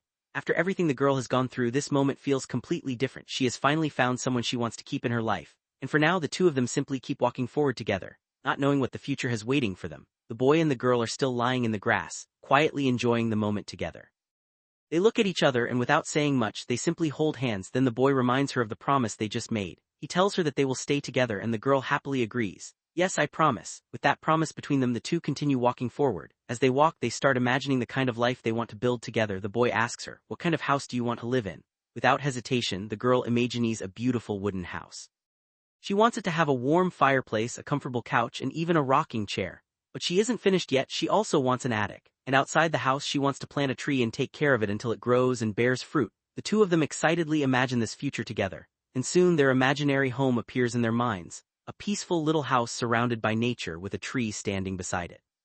The girl even imagines placing their bed right next to the window, so they can see the outside world as soon as they wake up. Their dreams may be simple, but to them they mean everything. For the boy and the girl, happiness isn't about having a perfect world. It is simply about being together, no matter what happens around them. As long as they can keep holding hands, they feel like they have everything they need, the moon and the stars above them, the birds and the trees around them. Even the sky and the clouds, everything seems to exist for the two of them. They continue walking through this world together, believing that their future is waiting somewhere ahead. But then the story suddenly shifts. The two come across an elderly man sitting in the grass. He looks at them and asks, "Where are you two going?" The boy calmly answers, "We're moving forward." The old man doesn't understand. "What do you mean by that?" The boy and the girl simply look at each other. To them, the answer is obvious. Forward means forward. We'll keep walking forward. The old man still looks confused. He asks them why, and the boy explains that they have been moving forward all along. They don't know exactly where the road will lead. They don't know what they will find ahead, but they are happy because they are moving forward together. Then the boy and girl turn toward the old man and ask him a question of their own. "What about you? What are you doing here, sir?" The old man looks at them, and his answer is surprisingly simple. "Me." He looks toward the road ahead and says, "I'm waiting." Two children look at him confused. The girl asks for what, and now the story leaves us waiting for the old man's answer. The old man can only watch as the two children walk away together. His mind is filled with questions. What am I going to do? He struggles to understand where his own path is supposed to lead. Meanwhile, the boy and the girl don't stop. They simply keep walking side by side. Step after step, they move forward, leaving the old man behind. The journey continues, and no matter how difficult the road becomes, the two of them know one thing. They have to keep moving forward. As they continue their journey, life isn't always perfect. Sometimes the weather changes, the rain comes down, and then just as quickly the sunshine returns. There are also days when the two of them argue over small things, but their fights never last forever. Whenever they become tired, they simply stop for a while and rest together. Then when they're ready, they continue walking. Along the way, they discover new places. They pass an abandoned windmill. They play together in the water. On other days, they stand beneath the sky and watch countless birds flying overhead. And when evening comes, they sit together and watch the beautiful sunset. Sometimes, they simply look up at the clouds and imagine different shapes in the sky. Their journey may be uncertain, but every day gives them another little moment to remember. And through all of it, they continue holding hands. The two slowly realize that happiness doesn't mean having an easy life. It's about having someone beside you when the road gets difficult. They wish that these peaceful days could last forever. But eventually they reached a point where the road ahead looked different. They stopped. In front of them was a sign. Road ends. For the first time, the path they had been following had come to an end. The boy and the girl stood there silently looking at the road ahead, but even then they didn't turn back because they had already made their choice. They would keep moving forward, even if they didn't know what was waiting beyond the road, and that was the promise they had made to each other. No matter where the journey took them, they would face it together. The journey continues. The boy and the girl walk together through the quiet surroundings, carrying their belongings and staying close to each other. But soon they reach something unexpected. In front of them is a sign that says, "Road ends." They stop and stare at it. The road that had been guiding them forward has completely come to an end. For a moment there is nowhere obvious for them to go, but neither of them turns back. They simply hold hands and look ahead. Then the girl notices that the path continues into the forest. Without saying much, the two of them start walking through the trees. The forest becomes thicker and the surroundings become harder to recognize. As they move deeper inside, the girl suddenly notices something. The road beneath their feet is slowly disappearing. She looks ahead and says, "The road is slowly disappearing." Boy looks at her and calmly says, "Don't worry." He takes her hand again. "We'll keep on walking forward." That's exactly what they do. They continue through the forest, step by step, even though they have no idea where this path will eventually lead them. The girl then wonders about the journey they're on. What are we all heading toward? The answer isn't clear. Maybe they're heading towards some place. Maybe they're simply moving because stopping isn't an option. But one thing is certain, they are still moving forward together. As they continue through the forest, something catches their attention. Up ahead, they suddenly notice another boy and girl standing among the trees. The two travelers stop and look at them. For a moment, everyone simply stares at each other. Neither side knows who the other people are or why they're here. And then the scene shifts. The new boy is shown looking towards something with a weapon object in front of him, while the other child also appears tense. The peaceful journey suddenly feels much more uncertain. The two original travelers have been walking forward without knowing where they would end up. And now, deep inside this forest, they've finally encountered other people. But the real question is, who are these two strangers and what is waiting for them beyond the forest? Deep inside the forest, the two children suddenly come face to face with another pair. But this isn't a friendly encounter. Both sides are holding guns. For a few seconds, nobody moves. The forest becomes completely silent, while the two children aim their weapons at each other from opposite sides of a tree. And the question hanging over the scene is simple. Why has the world become like this? The two boys tighten their grips and prepare to fire. Their companions stand beside them, frozen with fear. Then suddenly, bang, both sides fire at almost the exact same moment. The shots tear through the forest. The children are terrified, their eyes widening as they realize how close they came to killing each other. But then something unexpected happens. Instead of continuing the attack, one side lowers their weapon, the other follows. Slowly, the tension begins to disappear. The boy who had been aiming his gun realizes that the girl beside him is still safe. She looks at him and quietly says, "It's okay. Meanwhile, the blonde girl reaches for the other boy's gun, trying to calm him down as well. For a moment, all four children simply stand there. They had every reason to be enemies, yet none of them truly wanted to keep fighting. The weapons are lowered, and once again the two pairs are standing face to face in the middle of the forest.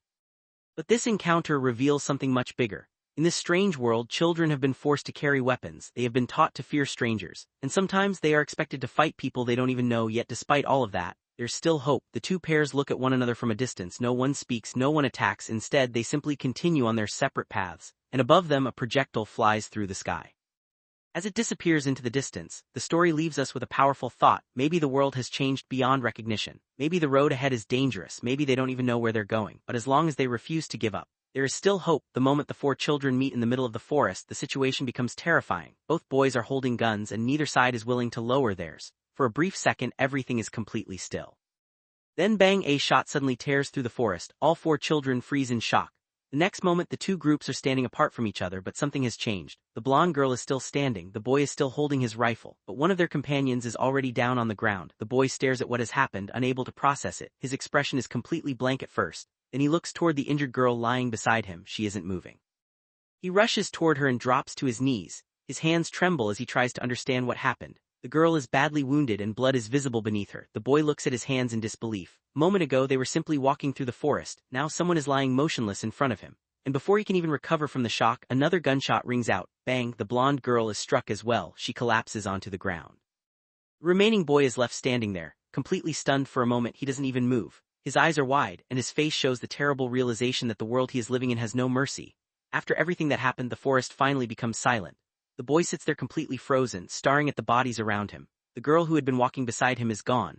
There is no one left to talk to, no one left to hold his hand, no one left to tell him that everything will be okay.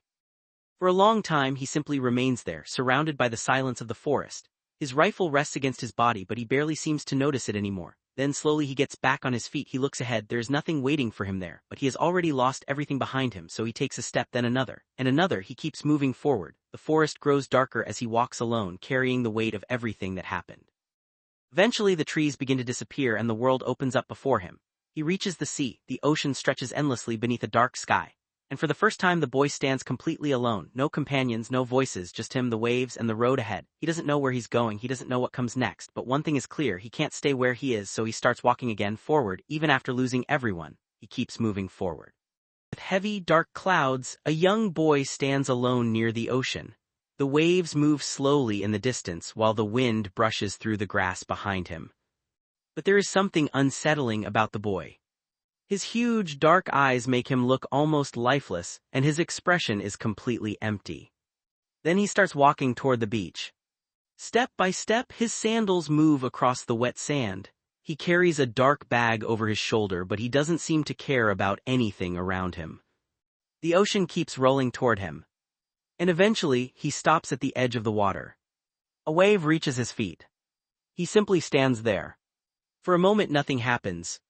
Then the boy looks toward the sea, and something in his expression suddenly changes. His eyes widen. He looks terrified. Focus on his enormous eyes as he stares at something in front of him. Whatever he has seen, it is enough to completely break his calm expression. The boy is completely shattered. He stands there in the darkness, tears streaming down his face. The person he has just lost is gone, and the pain of that moment suddenly brings back an old memory, his mother. His mind drifts back to a time when she was still alive. He remembers her face, her presence, and the moments they shared together, but those days are already gone. His mother had died long before this moment, and now, all he has left of her are the memories buried inside his mind. The more he remembers, the harder it becomes to control his emotions. He remembers the time when he wasn't alone, when his mother was still there beside him, when he still had someone he could depend on. But now none of that can come back. The memories slowly fade and another one takes their place. This time he remembers the little girl. He remembers walking beside her through the destroyed world. They had no idea where they were going, no home, no destination, and no guarantee that they would survive the next day. But for a while they had each other, and somehow that was enough to keep them moving forward. Now even those moments exist only inside his memories. The boy can no longer hold himself together. He covers his face and starts crying uncontrollably. It's as if all the pain he has been carrying inside finally comes rushing out at once. His mother is gone, the girl is gone, and the life he once knew is gone with them. All he has left are memories, memories of the people he loved. And the little moments of happiness he once had. For a moment the boy feels completely lost inside those memories. But slowly reality returns, he's still alive, and that means he has to keep moving even though his heart is broken, even though he has no idea where the road will take him. He still has to take another step, because stopping won't bring his mother back, it won't bring the girl back, and it won't change what has already happened, so he keeps walking. As another memory of the girl appears in his mind, it almost feels like she's still beside him. But she's not, she's already gone, she's only alive in his memories now. The boy wipes away his tears and continues forward. He has lost his mother, he has lost the people who became important to him, but he carries every one of their memories inside him. And now, with nothing else left to hold onto, he keeps walking toward the horizon. The beginning of something much darker, disturbing collage of countless fragmented scenes. Faces, places, shadows, and strange moments appear together, almost like pieces of a broken memory. Then everything fades into darkness. Under a heavy, cloudy sky, the boy stands alone near the sea. He looks incredibly small against the enormous landscape around him. He is exhausted, bruised, and covered in tears, yet he keeps moving. As the waves stretch out in front of him, the boy struggles to stay on his feet. Eventually, he collapses onto the wet ground. His face is filled with pain as he tries to breathe and gather enough strength to move again. Slowly, he pushes himself up, but his body can barely support him. He lowers his head and begins crying again. Darkness around him makes his loneliness even more painful. There is no one beside him, just the boy, the empty shore, and the endless sea. He remains there for a moment, completely overwhelmed. Then the scene slowly fades into darkness. The darkness slowly gives way to a strange, almost empty landscape. A tiny figure moves across the vast white ground, looking impossibly small against the emptiness surrounding him. It is the boy. His face is covered with bruises and scratches, but he keeps moving forward. He doesn't stop. He continues toward the water, leaving a trail of footprints behind him. As he gets closer, the landscape becomes darker. The boy reaches the edge and looks down toward the water below. For a moment, he simply stands there, exhausted and barely able to keep himself upright. Then suddenly he collapses onto the wet ground. His eyes remain open as the water surrounds him. For a few seconds, everything becomes completely silent. Then the scene changes. We see injured people lying among the wreckage, while others struggle to survive. But this time, it's clear that the people rushing into the area aren't ordinary rescuers. They are military personnel. Soldiers move through the disaster zone, carrying equipment and searching through the wreckage for survivors. More and more military vehicles arrive as they try to assess the situation and help the injured. The scale of the destruction becomes clearer. Whatever happened here was massive. This wasn't a simple accident. The entire area has been turned into a disaster zone, with soldiers and emergency crews desperately trying to deal with the aftermath. Yet even with so many people working to save lives, the atmosphere remains strangely hopeless. Then everything suddenly fades to black, and a final thought appears. The pastor said, "It's all futile, futile, futile. Everything is absolutely futile." Everything we've just seen, those words feel even more disturbing. Because despite the soldiers searching the area, despite everyone trying to help, and despite all the lives they're desperately trying to save, some things may already be beyond saving. After everything the boy has been through, time continues to move forward. Days turn into weeks, and eventually, the little boy we once knew is no longer a child. Years have passed. Now an older man walks alone along the shoreline, carrying a worn-out bag over his shoulder. His body has changed. His face is covered with the marks of time and hardship, but the emptiness in his eyes is still the same. He keeps walking until he finally reaches a small house standing alone near the sea. For the first time in a long while, it looks like he may have found somewhere to stay. Inside, the house is completely quiet. There is no family waiting for him, no one calling his name, just an empty room and the sound of the outside world. He settles down there and continues living by himself. One day passes, then another, and another. The days slowly turn into weeks. The house remains exactly the same, and the man remains alone, but time keeps moving. One day becomes another, then another day comes and goes. And another day comes and goes. The world outside keeps changing, but his life barely changes at all. Eventually his body begins to weaken. He starts coughing. At first it seems like something small, but as the days pass his condition becomes worse. He looks exhausted, his breathing becomes heavier, and slowly he realizes that his body is no longer as strong as it used to be. There is no one beside him to take care of him, no one to ask if he's okay. No one to even notice how much he's suffering. And that's when the loneliness truly begins to sink in. He looks outside, but there's nothing there except the endless sea and the empty horizon. Then the thought becomes unavoidable. He is dying all alone. The same world that took away his family, his childhood, and everyone he once cared about has now left him with nothing but silence. Still, he doesn't give up. Even with his aging body, he continues trying to survive. He goes out into the water.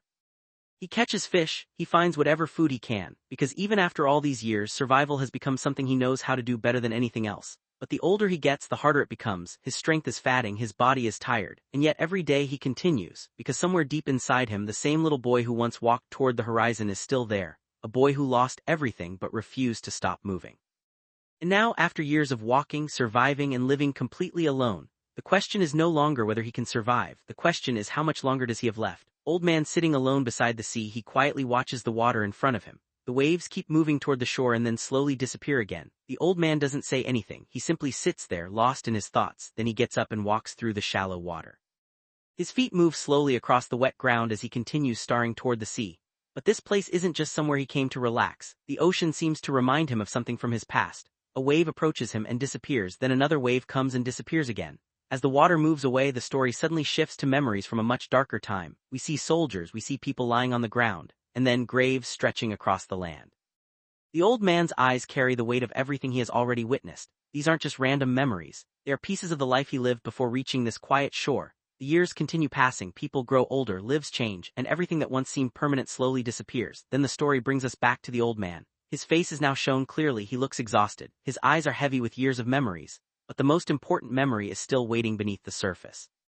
Because when we look into the darkness of the water, we suddenly see a child. A little boy is struggling to stay afloat, only his head remains above the dark water. His frightened eyes look straight ahead as the darkness surrounds him. And now we realize something important, that boy isn't a different person. He's the same person we are watching in the present, the old man sitting by the sea.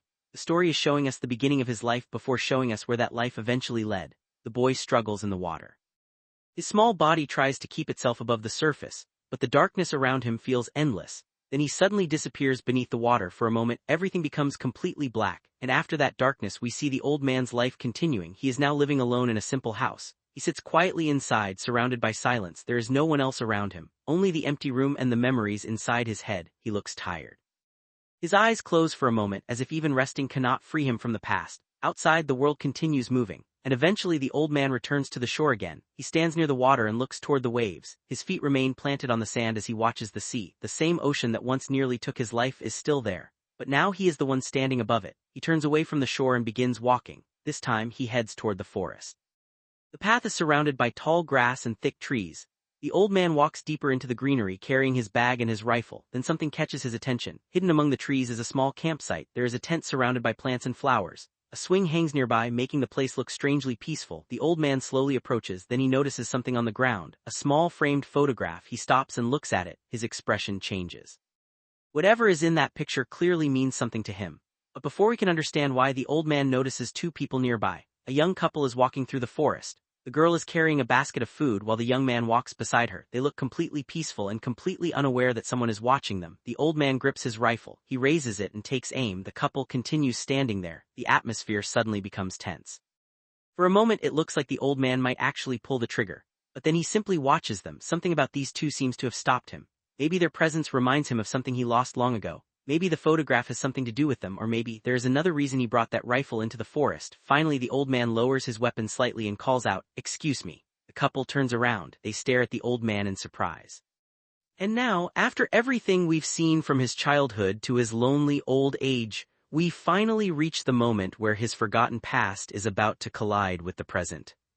The old man is still standing in front of the young couple. But this time something is different. Instead of pointing his rifle at them, he lowers his guard and simply asks, "Is this for me?" The girl is holding a basket filled with fresh food, and the couple seems to realize that the old man isn't there to hurt them. They begin walking past him. The old man watches them quietly. His eyes follow the couple as they move away, and for a moment his hard expression softens. Then the girl turns back. She offers the old man some of the food from her basket. He looks at her in surprise. After everything he has experienced, this simple act of kindness seems to catch him completely off guard. The girl smiles brightly, and the old man just stares at her. He doesn't say much, but his expression says enough. For someone who has spent so many years alone, even a small gesture like this feels strangely important. Eventually, the three of them walk together toward the shore. The young couple stays close to each other while the old man walks beside them carrying his rifle. For once he isn't walking alone, but the moment doesn't last forever. The couple eventually continues on their way, leaving the old man behind. He watches them disappear into the distance. And once again he's alone. The memory stays with him, especially the girl. He remembers her smiling face and the food she gave him. But then the story suddenly cuts to the old man's house. Night has fallen. Inside the dark room, he is lying down. His body is becoming weaker, and suddenly he starts coughing again and again. The coughing becomes violent. His body shakes as he struggles to breathe. He reaches out with his hand, almost as if he's trying to grab onto something. But there is nobody there, only darkness surrounds him. His hand slowly falls. The old man's eyes are filled with exhaustion. His past and present seem to be mixing together, and then his mind returns to the sea. A single figure can be seen standing far away in the darkness. Below it, a small package slowly drifts through the black water. The scene becomes quieter, darker, and the old man's memories begin taking him back to the moment that started everything. The cold water, the darkness, the fear. He remembers floating alone in the sea. His body is surrounded by freezing water. He desperately kicks his legs, trying to stay above the surface because he is terrified of drowning, but the ocean feels endless. There is nowhere to go, no one coming to save him. He realizes just how terrifying it is to be completely alone in a place this vast. He looks upward, desperately searching for the sky, but even when he looks up, there is nothing comforting waiting for him, only an enormous darkness stretching in every direction. And somewhere inside that darkness, the old man understands something painful. Maybe the world doesn't even want to acknowledge that he exists. He's still alive, still fighting, still reaching for something. But the world around him remains completely silent. And as the darkness closes in around him, once again we are left wondering whether the old man is remembering his childhood, or whether, after all these years, he's still trapped in that same cold sea. The old man wakes up inside his small house, but something feels different. For once his thoughts aren't focused on the war or the darkness. Instead, he notices the basket that the young couple had left behind. There is food inside, and beside it lies the fishing net and the rifle. The old man slowly gets out of bed and looks at the food. After living alone for so long, even something this simple feels unfamiliar. He picks up one of the fruits and takes a bite. For a moment he simply sits there, quietly eating. The house is still silent, but somehow it doesn't feel quite as empty as before. Meanwhile, outside in the forest, the young woman is enjoying herself on a swing. She wears a small crown of leaves around her head, smiling as she swings back and forth. Nearby, the young man sits with his sketchbook, carefully drawing her. He looks completely absorbed in his work. Then the sound of movement makes them look up. The old man has returned. He walks toward them carrying the basket they gave him. He stops in front of the couple and calmly explains that he came to return their basket. But when the girl sees him, she immediately brightens up. She doesn't seem afraid of him anymore. Instead, she happily accepts what he has brought back. And this time the basket is filled with fresh fish. The girl's face lights up. She is clearly grateful. She smiles at the old man and thanks him. The old man watches her reaction in silence. He isn't used to receiving this kind of warmth. Then the girl suddenly moves closer and places a flower crown around his neck. The old man freezes. For a second, he doesn't know how to react. The young couple smiles, and despite himself, the old man's expression begins to soften. He looks down at the flowers around his neck. Then quietly he says, "I don't hate flowers." It's a small sentence, but coming from a man who has spent most of his life surrounded by death, it feels surprisingly meaningful. The girl is delighted. She laughs and continues enjoying the moment with the old man and the young man. For a little while the three of them simply stay together. No fighting, no fear, no memories of the battlefield, just an ordinary afternoon in the forest. And for the old man, perhaps this is the closest thing to happiness he has felt in years. Eventually the young couple decides to leave. They wave goodbye before walking away together. The old man watches them disappear among the trees. For a brief moment he looks almost peaceful, but once they are gone the smile disappears. He is alone again. The flower crown is still around his neck. He touches it gently, then he turns and begins walking back toward his house. Behind him the forest grows quiet, and ahead of him is the same lonely life waiting to continue. But something has changed, because now the old man has experienced something he thought he had lost forever, the simple warmth of being remembered. And yet as he walks away wearing those flowers, the darkness of his past is still waiting for him. A few days later someone suddenly knocks on the old man's door. Knock. Knock, knock. The old man immediately becomes alert. He approaches the door carefully, and when he opens it he finds the same young couple standing outside. Still suspicious, he points his rifle directly at them. But instead of panicking, the two simply smile at him. Their expressions are completely harmless, almost as if they have already forgotten about the weapon pointed at them. The old man slowly lowers his guard, and before long the three of them are together again. The couple eventually walks away through the open field while the old man stays behind and watches them disappear into the distance. For someone who has spent so many years alone, their presence is starting to feel strangely familiar. The young couple runs through the field with carefree smiles, enjoying the simple freedom around them. The old man watches from behind, his expression quiet and difficult to read. He looks up toward the sky as birds fill the air above them. For a brief moment the scene feels completely different from the violent memories that once filled his life. There is no battlefield here, no gunfire, just two young people laughing while he quietly watches them. Later the three spend time together around a small fire. The young man and woman happily eat the food they have prepared, while the old man sits nearby. Their reactions are so cheerful that the old man can only stare at them. The young man even holds up the food with an excited smile, and soon the three are sharing the same peaceful moment around the fire. It is such an ordinary scene, yet for the old man, ordinary happiness is something he hasn't experienced in a very long time. As the days continue, the couple becomes more comfortable around him. They laugh together, play games, and spend time inside their little camp. At one point the young man gives the old man a quiet signal, almost asking him to keep something between them. The old man simply watches, slowly becoming part of their strange little group. The young woman is especially energetic, turning even the smallest moments into something fun. Then the couple begins showing the old man something new. They teach him the word star. The young woman points toward the idea of a star and the young man helps explain it. The old man looks at the small drawing in his hands and repeats the word himself. Star. It's only one word, but for a man who has spent years trapped inside his own memories, learning something new from someone else feels surprisingly important. Soon the three of them are walking together near the shore. The young couple stays close to each other while the old man follows beside them. The ocean stretches endlessly in front of them, but this time the old man isn't facing it alone. For once there are people walking beside him. The young couple continues enjoying themselves. They look at each other with warm smiles, completely comfortable together. The old man watches them quietly and something changes in his expression. He realizes that these two young people have brought a kind of warmth into his life that he had almost forgotten existed. But the happiness doesn't last forever. Eventually the young couple starts walking away from him along the shore. Their footprints slowly disappear behind them. The old man remains where he is, watching the two figures grow smaller in the distance. The young man and woman continue walking together, side by side. The old man sits alone in the grass, and once again the ocean separates him from the people he has grown attached to. He watches them from afar as they disappear into the darkness. His eyes become heavy. The peaceful moments he shared with them suddenly feel like something that was never meant to last. But then the old man notices something ahead. A figure is standing near the shoreline. He slowly gets up and looks toward it. The distance between them makes it difficult to understand what is happening. The old man keeps staring while the young couple remains farther ahead. Then the scene changes. The young woman is now crouched down near something dark on the ground. She reaches toward it and carefully examines it. The young man and the old man stand behind her watching. Neither of them seems to understand what she has found. The girl keeps looking at it, her expression becoming more serious. The old man watches in silence. Whatever is lying there has caught her attention for a reason. And as the three of them stand beside the endless sea, one question remains. What exactly has the girl discovered on the shore? The moment they reach the shore, the cheerful mood suddenly disappears. The girl stops. Something in front of her has caught her attention. She reaches down toward it, but the moment she realizes what she is looking at, fear takes over. "I'm scared." Her voice is quiet, but the fear behind those words is obvious. The young man and the old man stand nearby, watching her. Even the old man, who has already witnessed countless terrible things in his life, looks deeply disturbed. The girl stays close to what they have found, almost as if she's trying to protect it. Then she softly says, "It's okay." She repeats the words again, not because everything really is okay, but because sometimes when something is too painful to accept, the only thing you can do is tell yourself that it will be okay. The old man looks upward. The sky is calm. The sea continues moving in the distance. But inside his mind, everything feels completely different. He has spent his entire life surrounded by loss. And now once again he is standing in front of something that reminds him just how fragile life really is. The scene then shifts to a grave. A simple cross stands in the ground, shovels are planted beside it. The old man and the young couple are there together, standing silently. They have taken the time to bury the person they found. There is no grand funeral, no crowd, just the three of them in a quiet grave near the sea. The old man looks at the grave with tired eyes. The young man stands beside him, the girl stays close as well. For a moment nobody says anything, then the old man's thoughts become heavier.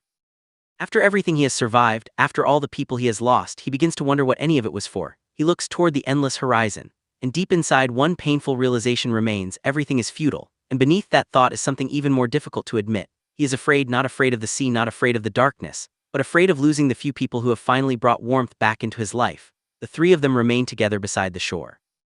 The ocean continues moving in front of them just as it always has. And the old man stands there, caught between the memories of everyone he has already lost and the fear of losing someone again.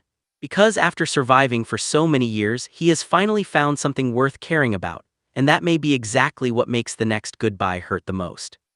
The old man sits alone inside his small house. The room is dark and quiet. He pulls his knees close to his chest and rests his head on his arms, staring toward the window. Outside, the sea is still there, but this time he isn't watching it, he's remembering. Suddenly his mind is dragged back to the war. He sees soldiers fighting, gunfire, smoke, bodies falling, and the terrified faces of people caught in the middle of it all.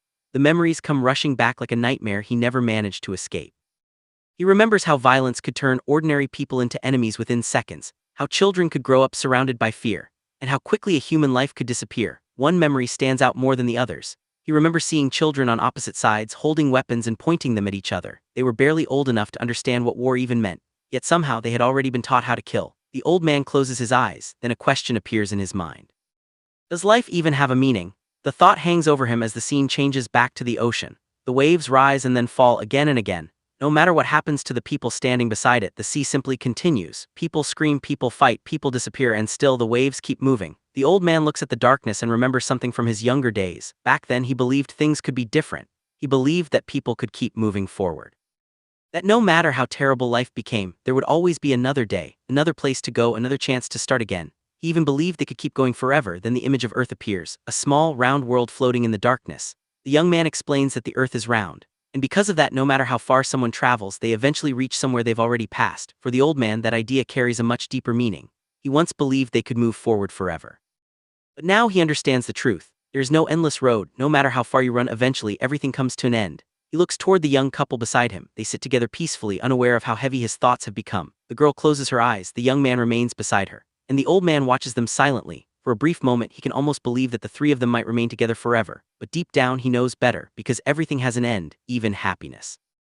Even pain, even hatred, and eventually even the people we desperately want to keep with us. The girl gently holds the old man's arm. The gesture is small, but it means everything. He has spent most of his life believing that the world wanted nothing to do with him. Yet now someone is sitting beside him. Someone is telling him without words that he doesn't have to face everything alone. The old man looks at her, his expression softens, but his fear doesn't disappear.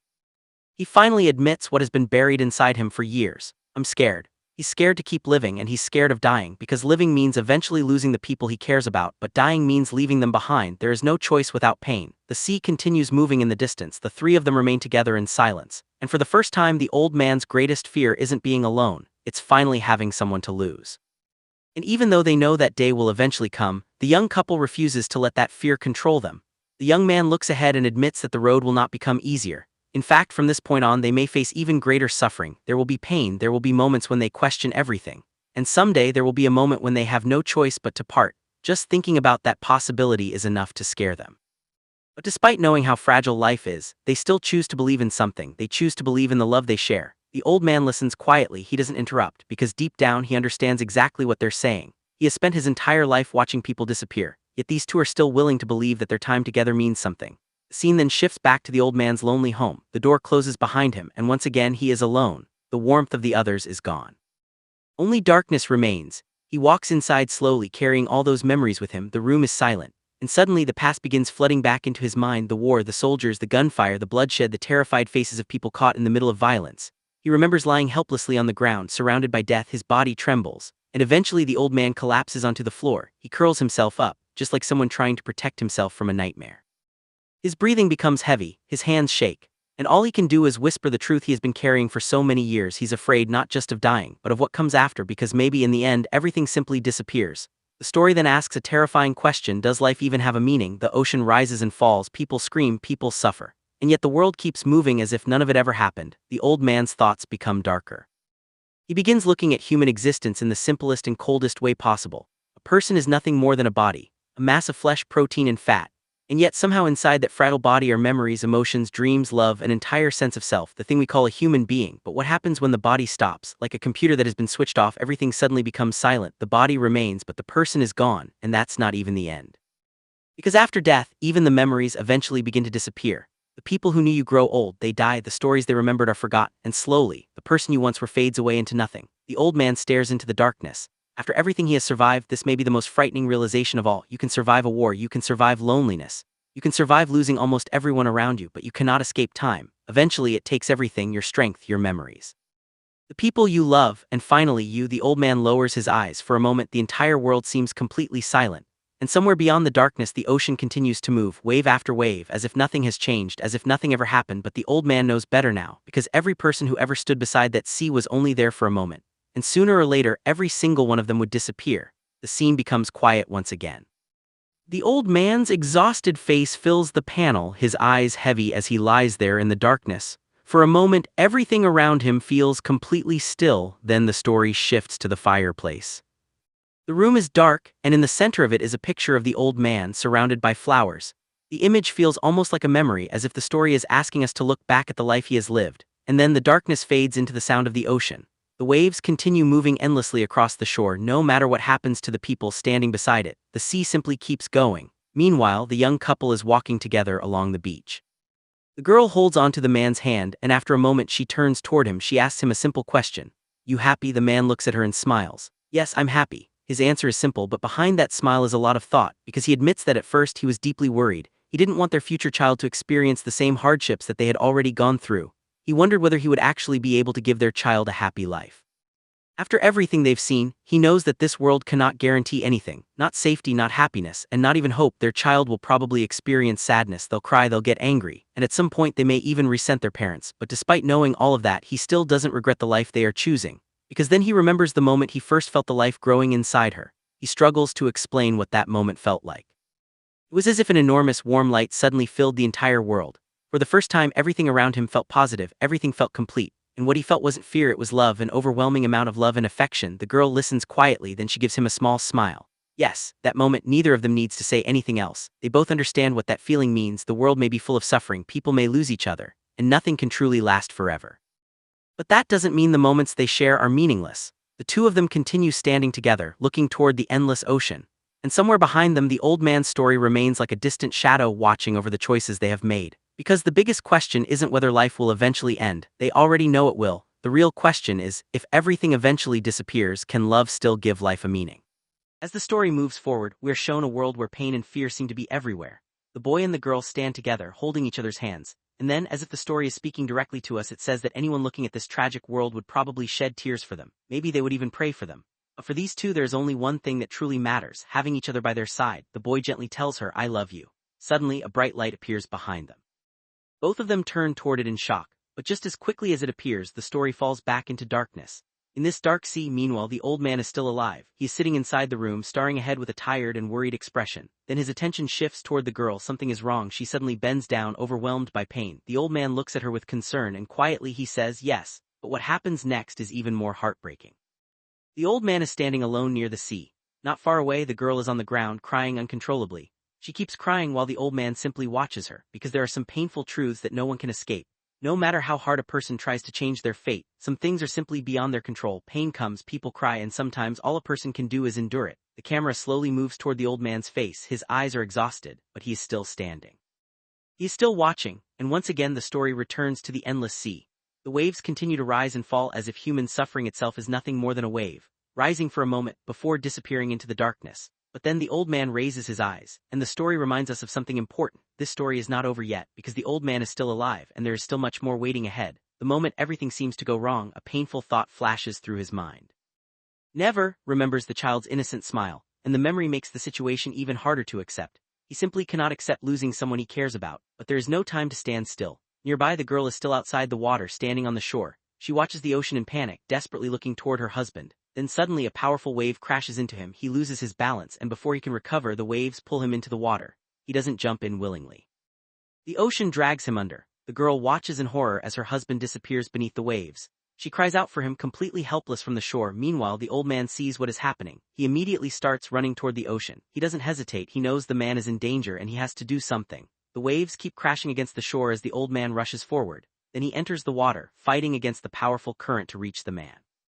But the ocean is already pulling his husband farther away. The old man keeps moving forward, step by step, fighting through the waves, trying desperately to reach him. From the shore, the girl can only watch and cry. She can't go after them. All she can do is stand there and hope that the old man can bring her husband back. The waves grow stronger, the man disappears deeper beneath the surface, and the old man continues fighting his way through the water. He refuses to stop, because if he gives up now, there may be no one left to save him. And now, everything depends on whether the old man can reach him before the ocean pulls him too far away.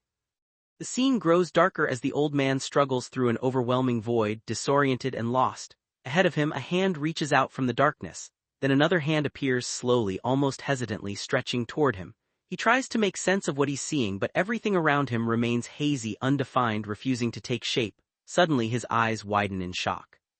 Terrifying memory surges back. And there in the darkness is himself as a child, crying desperately, reaching out with a trembling hand, as if he's about to be swallowed by the darkness and pulled away forever. The sight strikes him like a blow. For a long moment he can only stand frozen, staring at the boy he once was. Then the scene shifts. The old man is now holding the man tightly, clutching him close, as if letting go even for a second would mean losing him for good. But the moment doesn't last. The darkness twists and changes again, and the man steps back, standing beside him instead. The old man turns to look at him, confused, shaken, unsure of what's real. Then a voice breaks through the silence. "Okay." His expression shifts instantly, something between recognition and dread, and then he hears it again. "Now let's go back." The old man and the man begin moving together through the endless dark. The old man looks around frantically, trying to understand where they could possibly be going when there's nothing here at all. Go, his eyes widen in alarm. Back, he looks utterly lost, searching for any point of reference. But there is nothing, no walls, no light, no ground, only darkness stretching endlessly in every direction. The two of them grow smaller and smaller, fading into the distance. Then a single question echoes through the emptiness, cold and haunting. Where? The scene shifts once more. The darkness dissolves into a disturbing, distorted landscape, twisted shapes and unnatural imagery bleeding into view.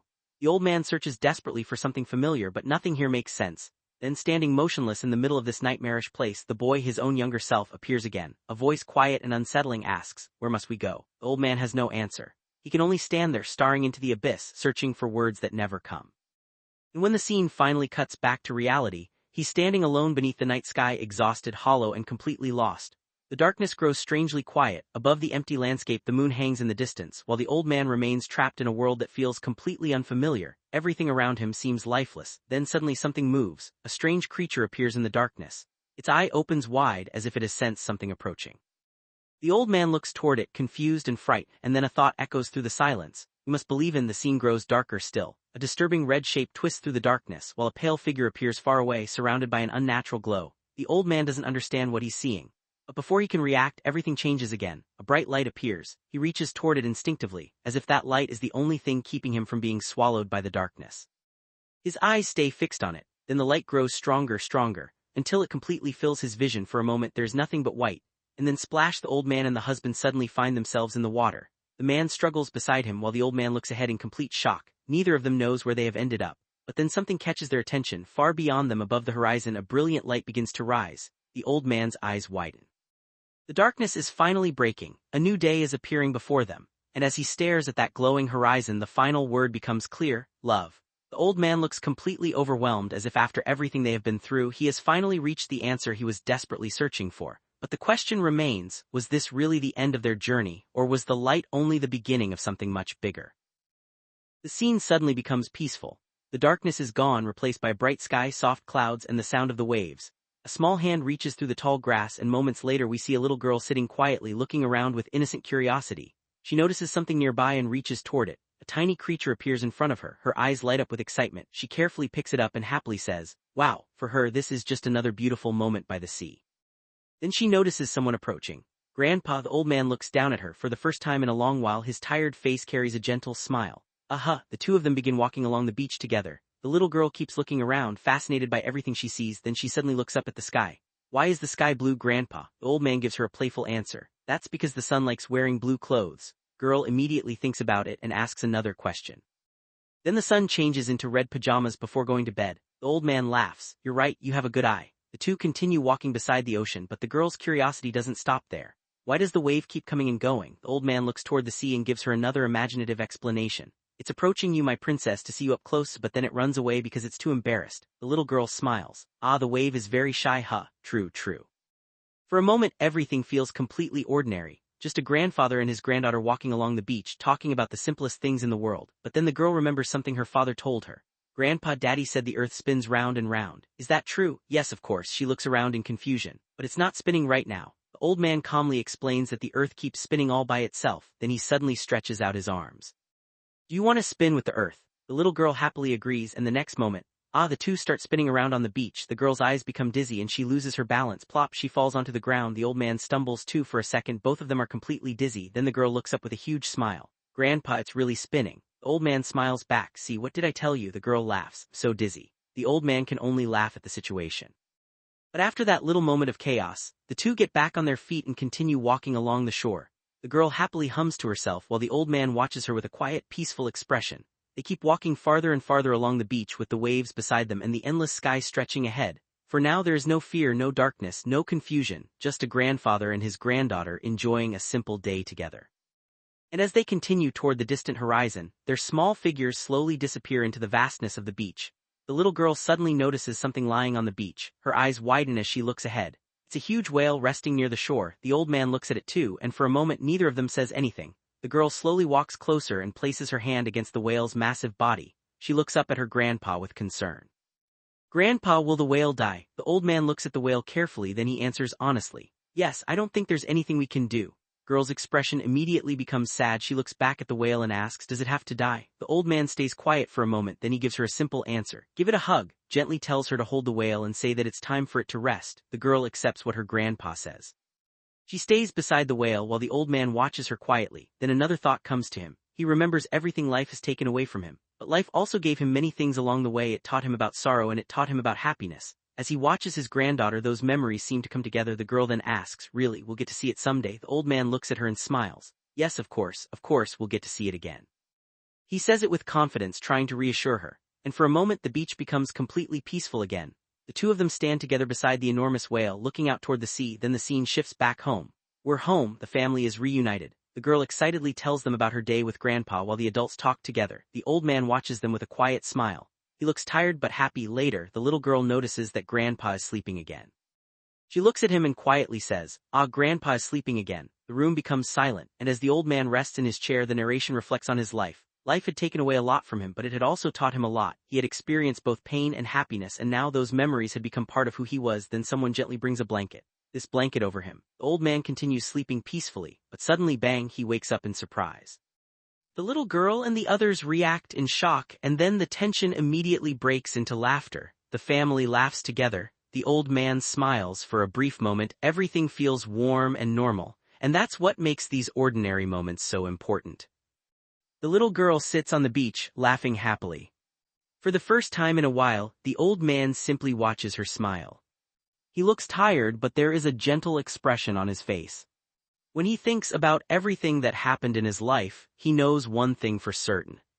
It was never an easy journey. There were moments of pain, loss, and loneliness. But despite all of that, the boy he once was eventually learned something that made those painful memories a little easier to carry. He learned the warmth of having someone beside him. The warmth of family. The scene then becomes completely dark. Far away, a small group of people can be seen together on the beach. The old man's family is there with him. They are saying goodbye as he prepares to leave. They remind him to be careful and tell him that even if he doesn't catch anything, he shouldn't worry about it. All they want is for him to come back safely. The old man looks back at them and gives a calm smile. "All right, I'll be back soon." With those words, he begins rowing away. His small boat slowly moves farther from the shore. At first, his family is still clearly visible behind him. But with every stroke of the oars, the distance grows. Soon, the old man is surrounded by nothing but the open sea. The shore disappears behind him, and the world becomes strangely quiet. Then the scene shifts to the flowers along the coast. Butterflies drift gently through the air. A tiny snail moves slowly through the grass. Everything looks peaceful. Almost too peaceful. Far away from all of this, the old man's boat continues moving across the endless water. He is completely alone now. He raises his hand toward his eyes and looks into the distance, trying to see what lies ahead. But there is nothing around him except the enormous sea and the sky. The boat becomes smaller and smaller against the vast ocean. And then, something changes. The old man keeps his eyes fixed on the sea when a familiar sight appears beneath the water. A small hand slowly reaches toward the surface. For a moment, everything goes quiet. It feels as though the sea itself is bringing back a memory he has carried deep within his heart. Beneath the waves, his younger self slowly comes into view. The little boy looks upward with innocent, searching eyes, as if he is reaching for something he lost long ago. Slowly, he drifts deeper into the water. Then, an eye opens. For a brief moment, the past and present become one. But the darkness gently fades away, and the memory shifts once more. Now we see a boy and a girl running hand in hand. They are smiling as they move forward together. There is no fear on their faces. No worry about what tomorrow might bring. Just two children enjoying the moment and continuing their journey together. For the old man, this memory is more than just something from the past. It is a reminder of the people, moments, and warmth that shaped his entire journey. The boy and the girl continue running into the distance, until the world around them slowly fades into white. And then one final thought remains. I hope our story is eternal. The image fades completely. The journey is over. But perhaps in the memories we leave behind. A story never truly ends. And with that, the horizon finally comes to an end.